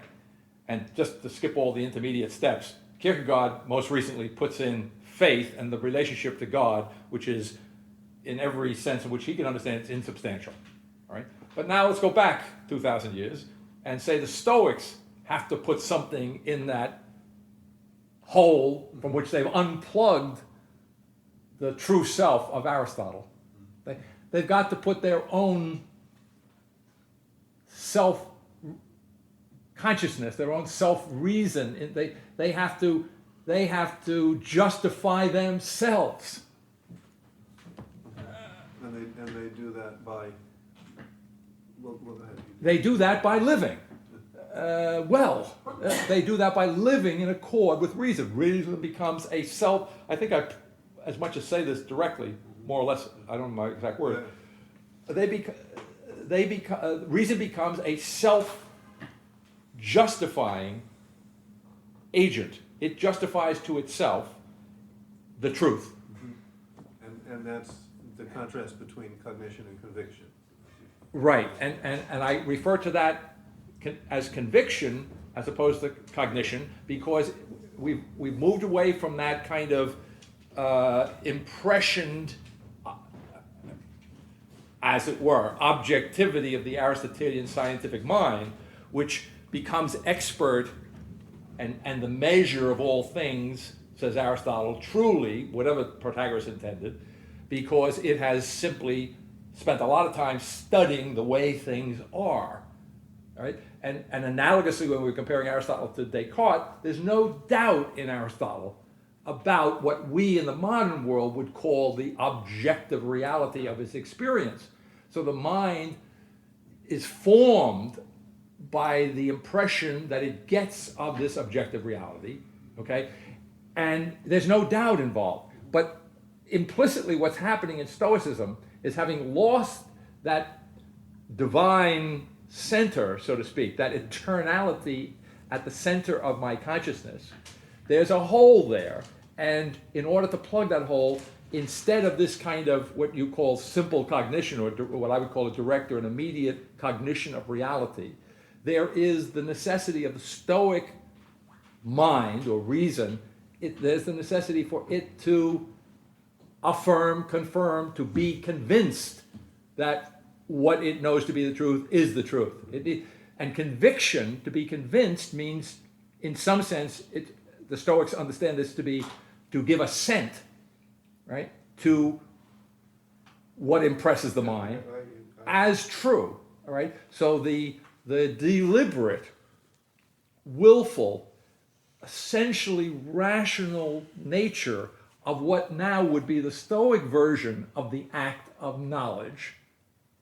It's a thoroughly rationalized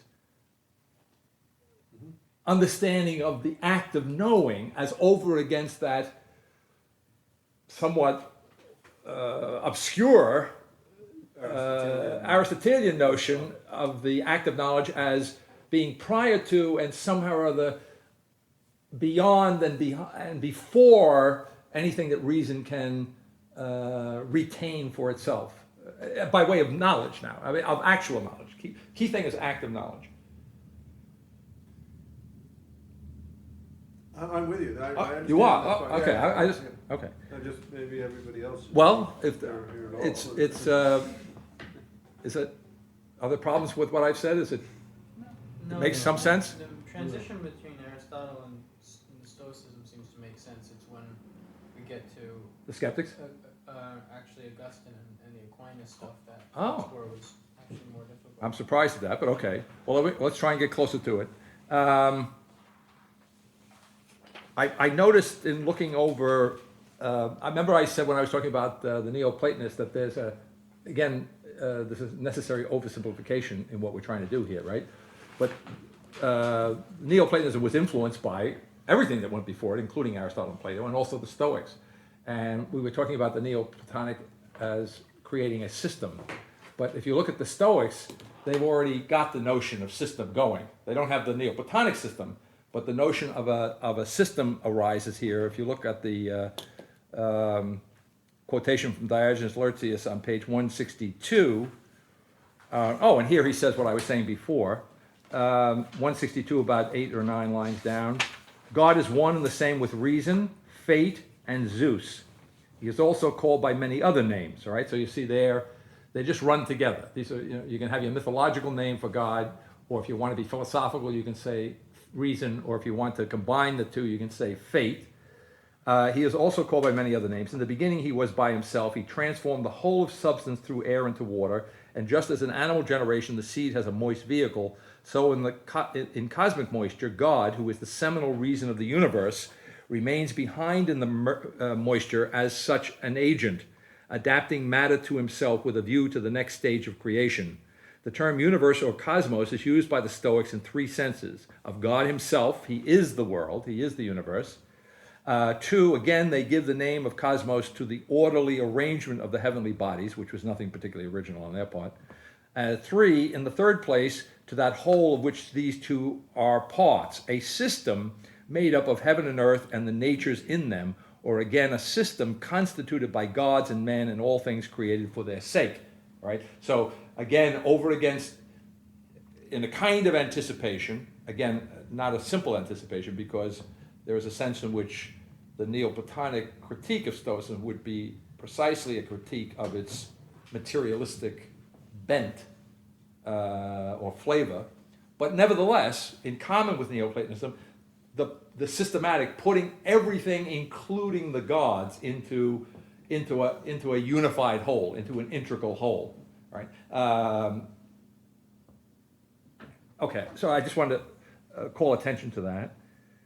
All right, and then on this question of the self-verifying nature of the Stoic act of cognition, perhaps on page 163, if Stoicism is reticent concerning time, it is less so concerning knowledge. In this area, the consequences of the dissipation of the Aristotelian now are perhaps more tractable. In the absence of insight into reality, Stoicism discovers the criterion for knowing.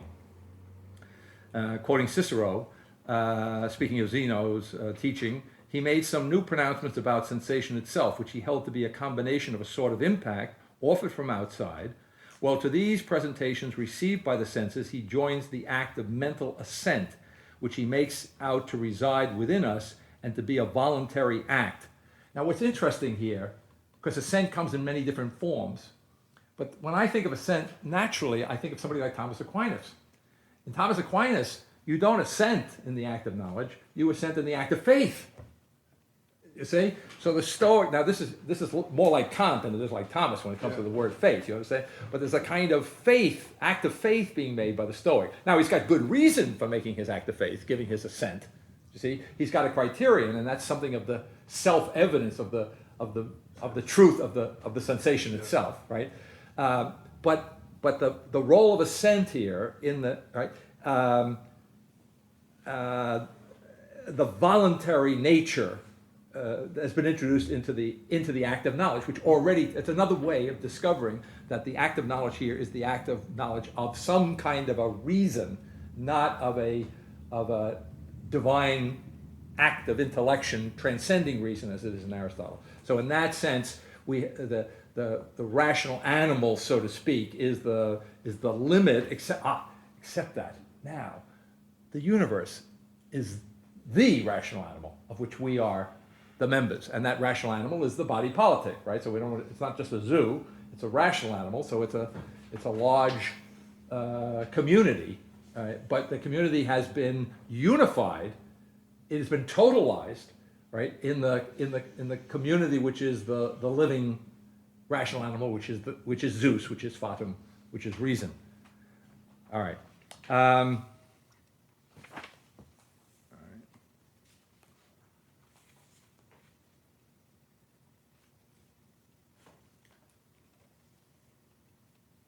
All right, now the skeptical, so understanding skepticism against that background. Oh, the one thing, let me go back to that page. What was that? 163. 63. Oh yeah, let me just, this will be a little more neat.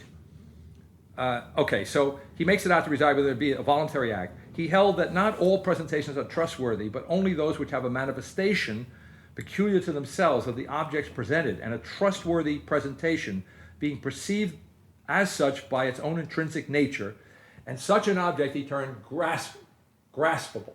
Okay, now just a little playful way of putting it is Stoicism had a grip on the object of knowledge. I mean, Is it prehendo? yeah. Well, it would be Prehendo. somewhere in here. Later on in the passage, the Greek was katalepton from catalepsis, which is a seizing, and I think it's Cicero who's trying to translate it into Latin in the dialogue in which he's doing this, recounting the story. He comes up, he coins a new term in Latin, comprehension. And he's a little embarrassed. He has to make up a word to try and translate the Greek, all right? But this is the problem. I mean, this is always the problem. But the essential idea is this grasping, okay? Now,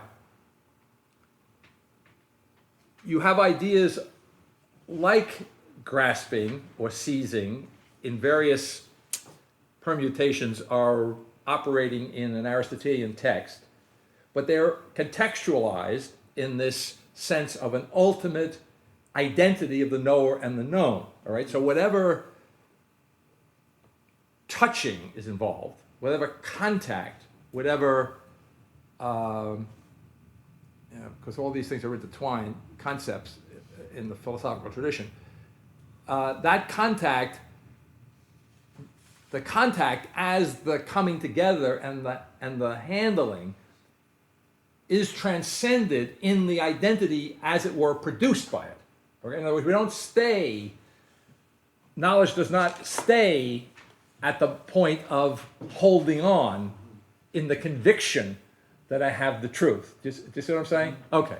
So in that sense, Stoicism, both the God of the Stoics and the little gods that the individual Stoics are instances of the self-justifying reason, justifying itself to itself both morally by the Stoic life, by refusing to bend, never to compromise, to prefer suicide, do you see, to acting irrationally. So suicide now gets promoted to an act of virtue because it protects pure reason in the Stoic form from any kind of irrational behavior, okay? And analogously, epistemologically, it's self-justifying insofar as it justifies to itself the truth of what it takes to be true, and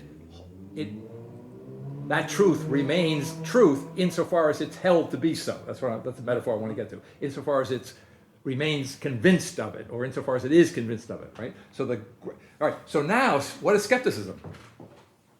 Skepticism is losing your grip.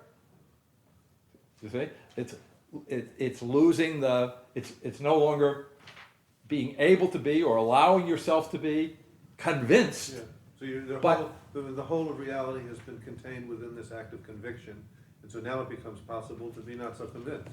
Yeah, now it becomes possible to introduce the ancient form of skeptical doubt. This is the form of doubt that Augustine argued against, which became at least a starting point for the retooling of Descartes' use of the doubt against doubt, right? Okay. But the skeptics now were not doubting the existence of the world. They were just, you see, Descartes is doubting the existence of the world, his body, everything. In principle, he's doubting everything. He just finds that he can't doubt while he's doubting that he's doubting. Okay. But the Stoics, the ancient skeptics, didn't have such a radical, methodical doubt. They were just losing their grip, so to speak, at this moment in history. Right? This used to be called, when I was a young man studying in school, this was called the period of the loss of nerve. This was the general term. Do you remember that? Do you ever come across that? I mean, this was a comprehensive judgment on the ancient world, right?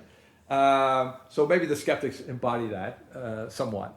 And by the way, it probably has some parallels to that distinction I make somewhere in the text about the passivity of modern reason versus the activity, the ability to confront an objective reality, not in the modern sense, on the part of the ancients. All right. Well, in their own way, they were already losing this when we get down to this first century. You see, and skepticism is kind of losing that grip.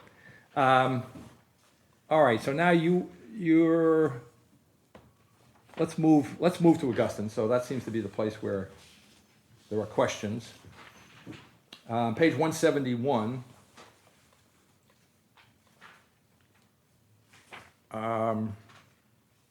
I begin with Augustine, and on page 172, about 9 lines down, quoting the City of God, Augustine says, "No man sins unless it is his choice to sin, and his choice not to sin. That too God foresaw. This supreme and true God, with his Word and Holy Spirit, which are one with him, this one omnipotent God is the creator and maker of every soul and of every body. All who find their joy in truth and not in mere shadows derive their happiness from him. He made man a rational animal composed of body and soul. He permitted man to sin, but not with impunity, and he pursued him with his mercy." Now, I have my own reason for quoting that in the text, but what I want to point out in the context of what our redoing of things here a little bit is to focus on the fact that for Augustine, man is created free to sin and not to sin. And when he sins, he is permitted to sin, all right? We were talking of Calvin earlier, right? The absolutism of modern consciousness, when it begins theologically, right? The absolutism of Luther, either faith or works. The absolutism of Calvin takes a number of forms, but one form it takes is the form of what is known as double predestination, all right? And in Calvinism, God not only creates some to be saved, he creates others to be damned. Now you say, well, and this is, and by the way, this was the precise point that drove Jefferson right up the wall, right? Because Jefferson was a naturalist. He wasn't up against the wall. He was a proto-American. And the idea of God creating, half or more of mankind to go to hell didn't set well with Jefferson. So that's the particular reason why he wanted to put Calvin in the straitjacket. We say, well, was Calvin crazy? No, Calvin wasn't crazy. Did he have some good reason for saying that? Yes, of course. What was it? The sovereignty of God. In other words, Calvin thought that Augustine's mealy-mouthed way of thinking that God just permitted evil detracted something from God's absolute sovereignty, absolute control over the universe. So Calvin's modern interpretation of creation ex nihilo, you see, is that God not only made everything where there was no potential, right? He made matter and form, you see, but morally speaking, there was he made the potentially evil. He gave them that potentiality, you see, in a positive sense. All right. Now, looking ahead to Leibniz.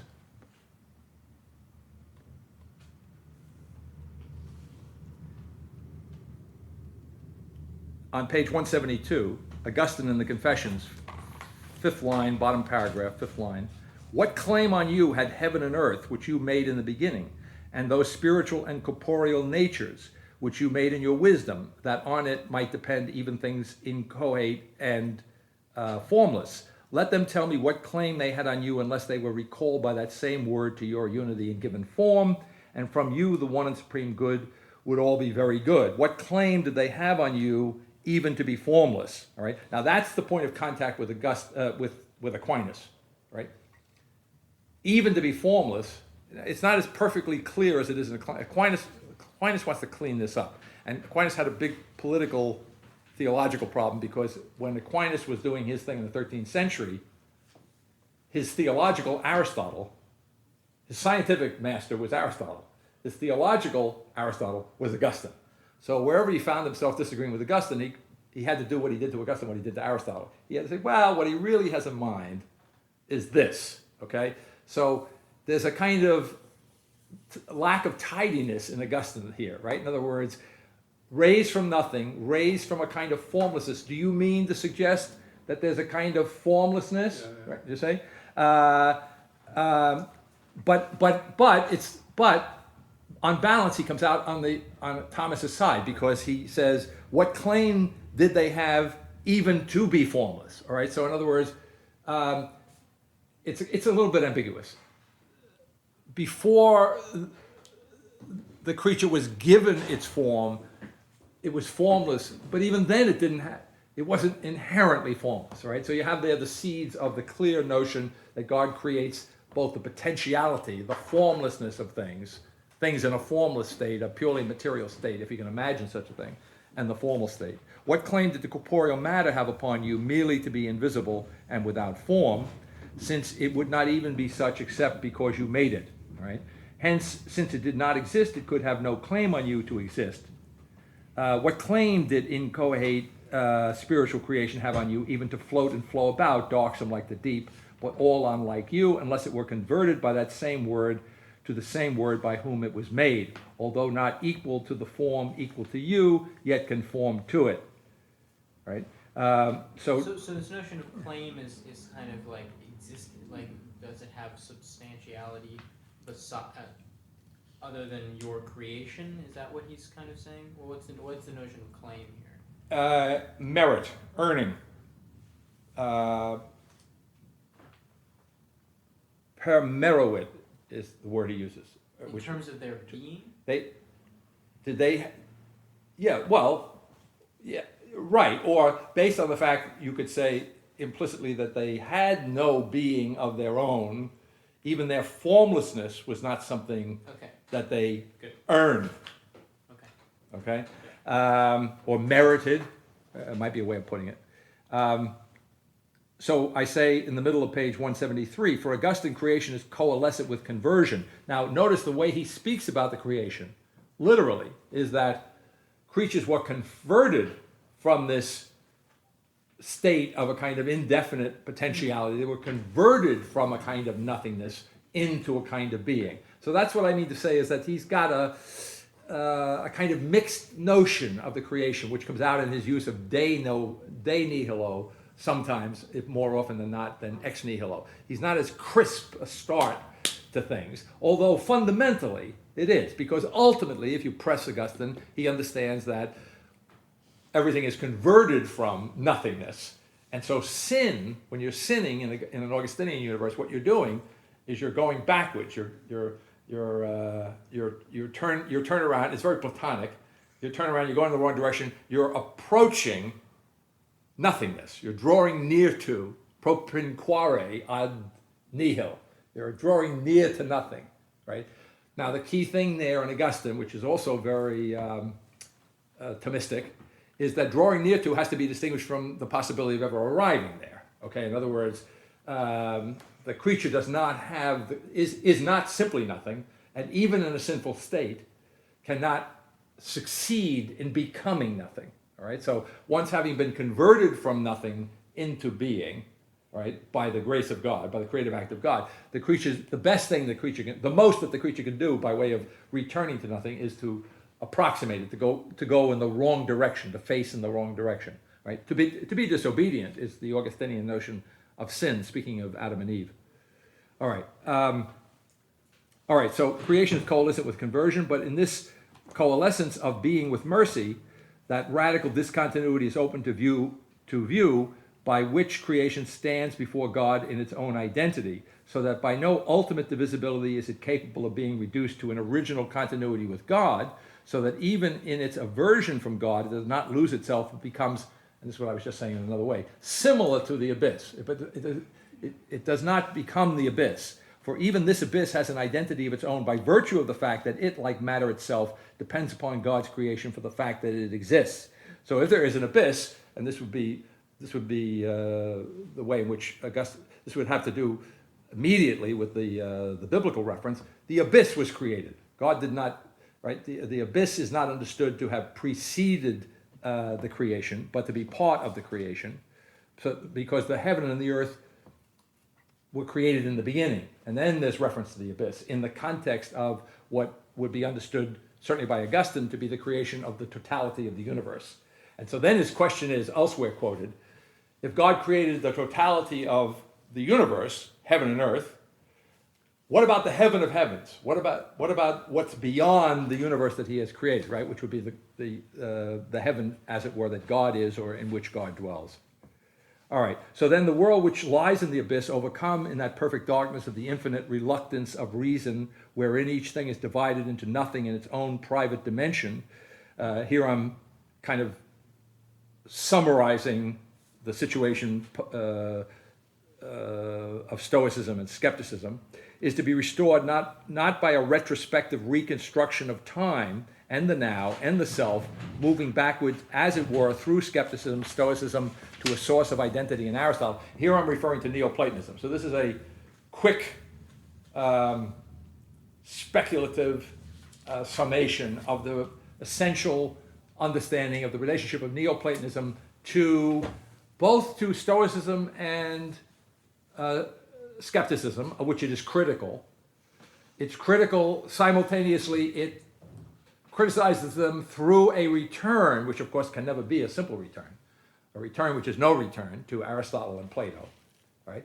And I don't know whether I say it here, but elsewhere in the text later on, I think I directly say that Neoplatonism is conceived in the context of this text as a serious alternative to the consciousness that was historically being embodied in early Christianity.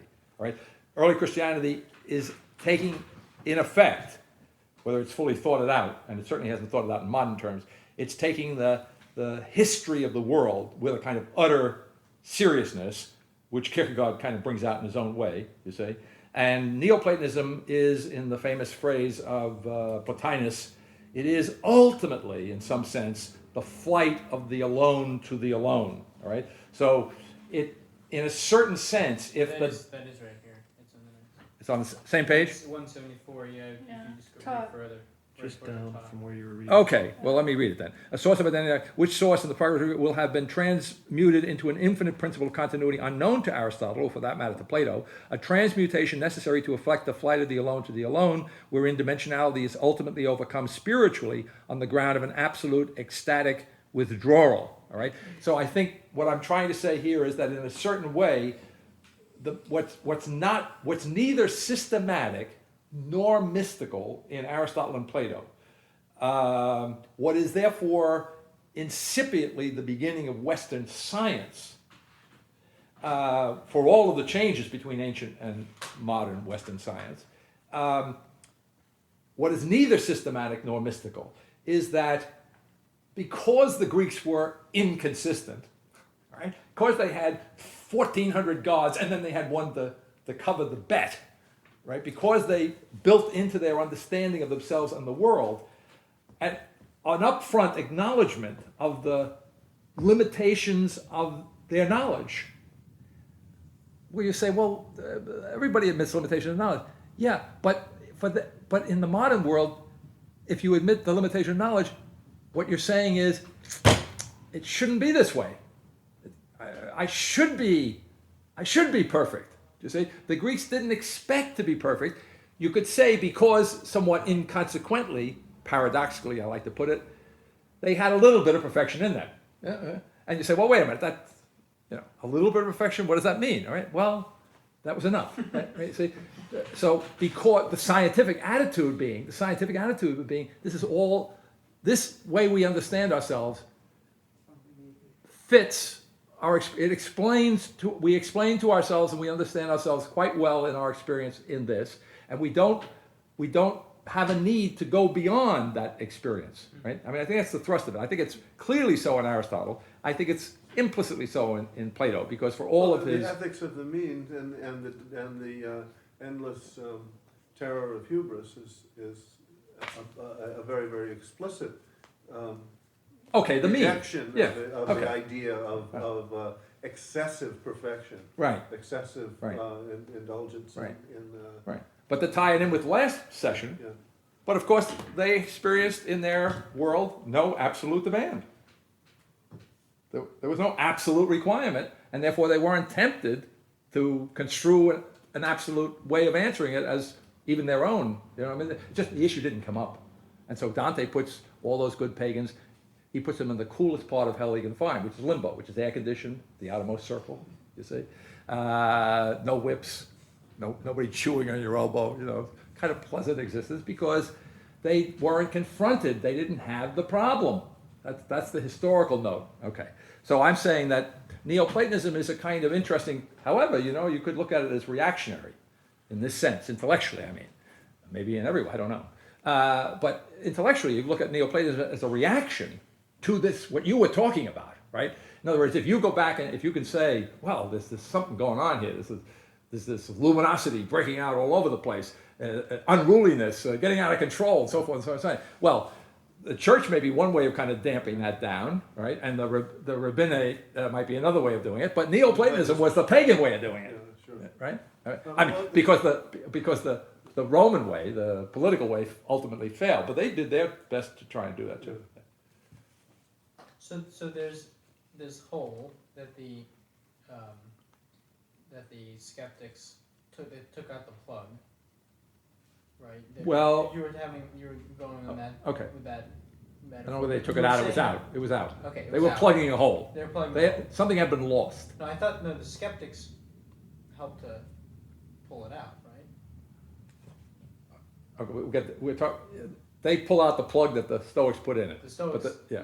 Stoics put in They put up a plug. the plug of their Skeptics pulled out the self-justification, self-verification. Stoics plug. Their being convinced of the truth was Right. their, Right, that was where They they just took their each one of stand. the arguments and said, maybe, right, probably not. right, right. So the skeptics pulled out the Stoic plug, As it were. as it were, and you were saying how there were kind of two.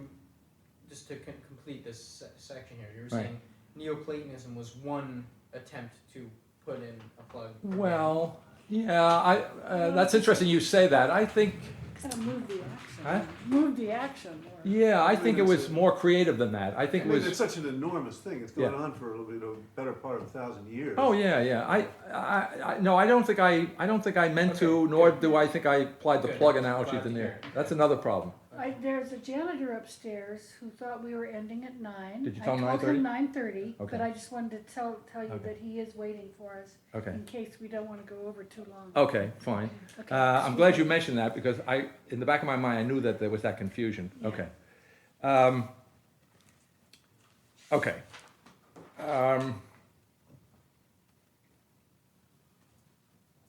I love the conversion by invitation only. Okay. Great. Right. Yeah, and that has consequences. All right. For the sake of time, let's see if we can. Adam, I'll give you a chance. Do you have any other particular problems that you want to focus on, or I'll pick something? You pick. Okay. I think to get us a little closer to Leibniz, at least get close, on page 184 and following, I think it's the first time I mentioned this, I use this phrase, rift in time, one of the first times. So, or maybe over on page 187. Yeah, believe it or not, we were. What? We were supposed to go to 201, you didn't get there? I didn't know- no, That's I all right. didn't even do the Leibniz. If we get to Leibniz, we're not going to do it thoroughly, so we'll have to speak more about Leibniz. But let's see how close we can get. On page 187, I say in the fourth line, If then sacred doctrine understand time's continuation to be merely potential, if the measure of this potentiality is time's, all right, so I have to back up a little bit. Boy, this now turns out to be a problem, right? Now, what I'm saying is that in Thomas succeeds in remember we just read earlier the passage in which Aristotle says, when you got the time, you got the now, when you have the now, you have time. They go together, you can't take them apart, they're part and parcel. Thomas manages to disconnect the concept of the now from the concept of time, all right? Not altogether. In other words, we have a now of time, which we've always had, all right? But now we have the eternal now, in which this Godhead, or this God, which is the model, if I can put it that, the exemplary model of what I've called the transcendental form of reason, forget natural now, the transcendental form of reason, the exemplary form of this is the God of Aquinas, right? And then the natural form of that is the human mind, which is created in its image, all right? Well, in the course of trying to explain the analogy of being there, all right, he makes a move which is un-Aristotelian and revolutionary, right? And he disconnects the two. So he says, backing over to page 186, in a question about whether this, about a third of the way down, whether this is a good definition of eternity, the simultaneously whole and perfect possession of interminable life. In the course of his discussion, he says, oh, by the way, the reference there is I don't know if it's a mistype or just a plain mistake, I can't remember. But the Summa Theologica is 110.1, not 110.5. The 5 is the odd 5 that follows here. I mean, you would find it, but it's the wrong page. In the course of his discussion, he says, two things are to be considered in time. Time itself, which is successive, and the now of time, which is imperfect. Hence, the expression simultaneously whole is simultaneously whole, the expression he uses is tota simul, simul meaning at once, and tota possessio, total at once possession of interminable life. All right, so now he's explaining what he means. The now of time, hence the expression simultaneously whole is used to remove the idea of time, and the word perfect is used to exclude the now of time. So this is kind of a reversible inside-out move he's doing, see? In other words, he's now got a now, which is not the now of time, and he's gotten rid of time and the now of time, so now he's got a now, which is an eternal now, which is an at once, which is not. So, okay. In the form of transcendental reason that Thomas's sacred doctrine is, the now of actual time is never itself actual, but time's continuation, which is the actuality of the now and of time in an Aristotelian universe, is in Thomas merely potential. So in other words, the now in Aristotle's universe was the actuality of time, right? In other words, without the consciousness in which time was counted out, by the consciousness, by the way, that's translated in our translation consciousness is Aristotle's word psyche, the soul, meaning the human soul. Without the human soul, or the rational soul would be understood here, which is counting out time by using the now, there would be no actual time. It's like the tree that fell in the woods when Aristotle wasn't around. It was only potentially heard. It wasn't actually heard. Do you see? Okay. Or, put another way, it only potentially made a sound. That's the way the question is phrased. It potentially made a noise. But did it actually make a noise? Well, it would have to actually be heard. It's not Descartes. It'd actually be actually heard to actually make a noise, okay? So the Aristotelian now is the actuality of time. If there is an actuality of time, it's going to be now in human consciousness. And it certainly isn't in the divine consciousness, you see? But in a created universe, right, where the whole kit and caboodle, including time, which now itself has a beginning, which, right, the now that measures it off has taken on something of the potentiality of the temporality of the world itself, right? It is no longer the now of time is no longer simply an actuality. It has like the essence that I was talking about that is subordinated to the esse, the act of being, in Thomas's idea, it now has been potentiated, as it were, okay? Has become merely potential, as I say. So skipping over to page 187, if then in sacred doctrine, fourth line, sacred doctrine understands time continuation to be merely potential, the measure of this potentiality is time's own imperfect, and that's why, and by the way, that's the only way it could be imperfect. Why would the now of time be imperfect? There was nothing imperfect about the now of time to Aristotle. What was imperfect about it? It's the actuality of time. It was perfect. It was finite. It was all it needed to be. Okay. So now which is detachable from time because time itself had a beginning, right? Is imperfect in its potentiality, all right, compared to the perfect now of the simultaneous, the whole possession of interminable life, which is now an eternal now, whatever that could possibly mean, you see. Now, that is, a now which does not, as a matter of fact, unite past with future time. It is further clear that the one, so now you think ahead to Descartes, which I think I quote in here to make the connection, right? When Descartes in the Meditations, his problem is what? He's the thinking thing, but he can't account for himself from one moment to the next, right? And that becomes for him an important part of his proof, one aspect of his complex proof for the existence of God, right? That God not only created him in some original moment, but sustains him from moment to moment, all right? So where did we get this idea that the now had to be sustained by anything? That is, why was it not associated with some sort of actuality? In other words, we found ourselves early on trying to understand Aristotle, saying, well, the closest experience we have to the divine true self was something like the now, insofar as it's fleeting and ungraspable. So the now is a kind of natural image or experience of that divine core, which is always actually out of reason's grasp, which it cannot comprehend, which cannot grasp, you see, in either the Stoic or in any other sense of the word. All right. So now, through that time span of which in Aristotle's universe these two nows would be let me back up there. It is further clear that one now is not united with another now through that time span of which in Aristotle's universe these two nows would be the intelligible limits. But rather we see that the nows in Thomas's created universe, as known in the transcendental form of sacred doctrine, while still internally indivisible, nevertheless exist in isolation. These isolated nows of sacred doctrine, indivisible, that is, I guess another way of putting it, this is kind of a paradoxical way of putting it, in isolation, therefore they coexist, right? If they're existing in isolation from one another, then in some larger frame of reference, they are coexisting with one another in the sense in which you can't find a now which can be thingified, reified in an Aristotelian context that can coexist with another now, which goes back to the previous discussion we were having.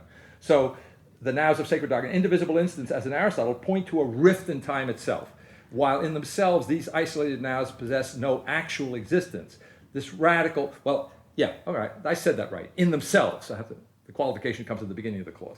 This radical contingent state of the isolated nows of sacred doctrine endures on the ground of the transcendental essence of existence. This transcendental essence of existence being existence itself without respect to time. So maybe make this analogy while I'm trying to rethink this. So if I say that, or if Aristotle says, that the now, there's no time that isn't for consciousness, right? For the psyche, for the soul, meaning the rational soul, okay? Now we have transferred, by virtue of this exemplary likeness that God is of the created mind, the Thomistic God is of the created mind, we have transferred see, this is not going to work, but I'll start with this and I'll correct it. The creator God now is in the place of the human soul, except that unlike the Stoics, Thomas's God is not a soul of anything. He's clearly not a soul, right? So now we have a whole new understanding of the soul, as it were. I'm speaking formally, right? In other words, what would be a soul supporting time and the nows, which would be no problem in Aristotle's universe because there was much more to reality than that, you see? Okay? Now, pardon me for saying that, now time and the nows have been radically potentiated and they depend upon what would be a soul if it wasn't the creator ex nihilo of the whole of creation, which is now a infinite, transcendental form of reason, you see, which, unlike the Stoic reason, is not the form of the body of the universe, far from it, but is creative and intentionally and deliberately so, which means that from our creaturely point of view, there was a time, as difficult as it is to get our mind around it, when nothing existed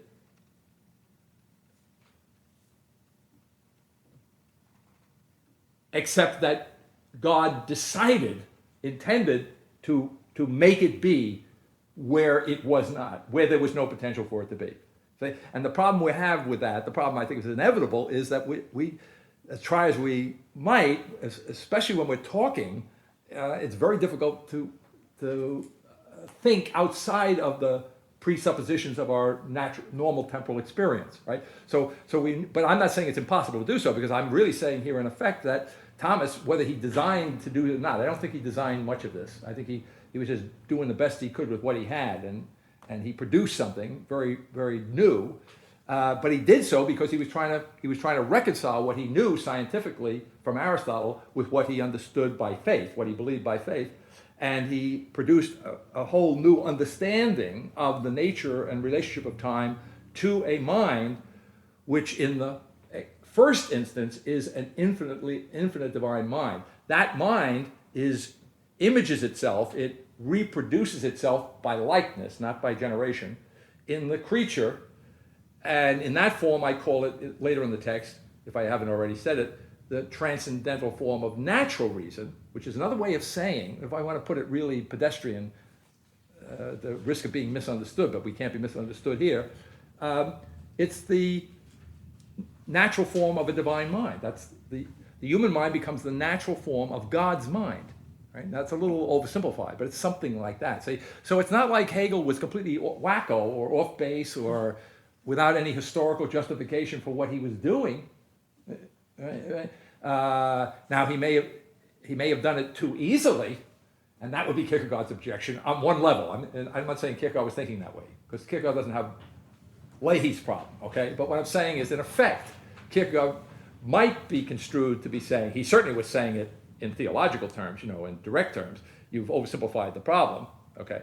But if you wanted to be more constructive than Kierkegaard is supposed to be, you might say, well, it's not that you cannot find a better understanding of the natural form of the divine mind, but what you have done, Hegel, isn't it. In other words, you have been held back by the self-centeredness of the origin, and I use that in every sense of the word, the self-centeredness of more particularly the origin as it manifests itself in the Meditations. That subjective center is keeping Hegel, preventing Hegel from perhaps more properly understanding beyond Thomas, but therefore also beyond modernity, which is impossible to ask him to be anything other but modern. But what I'm saying is the thinking now occurring may be something consistent. Well, I would say both consistent with Thomas and Hegel in very different ways. But anyway, we can't solve that problem in 30 seconds. But here the text is starting to get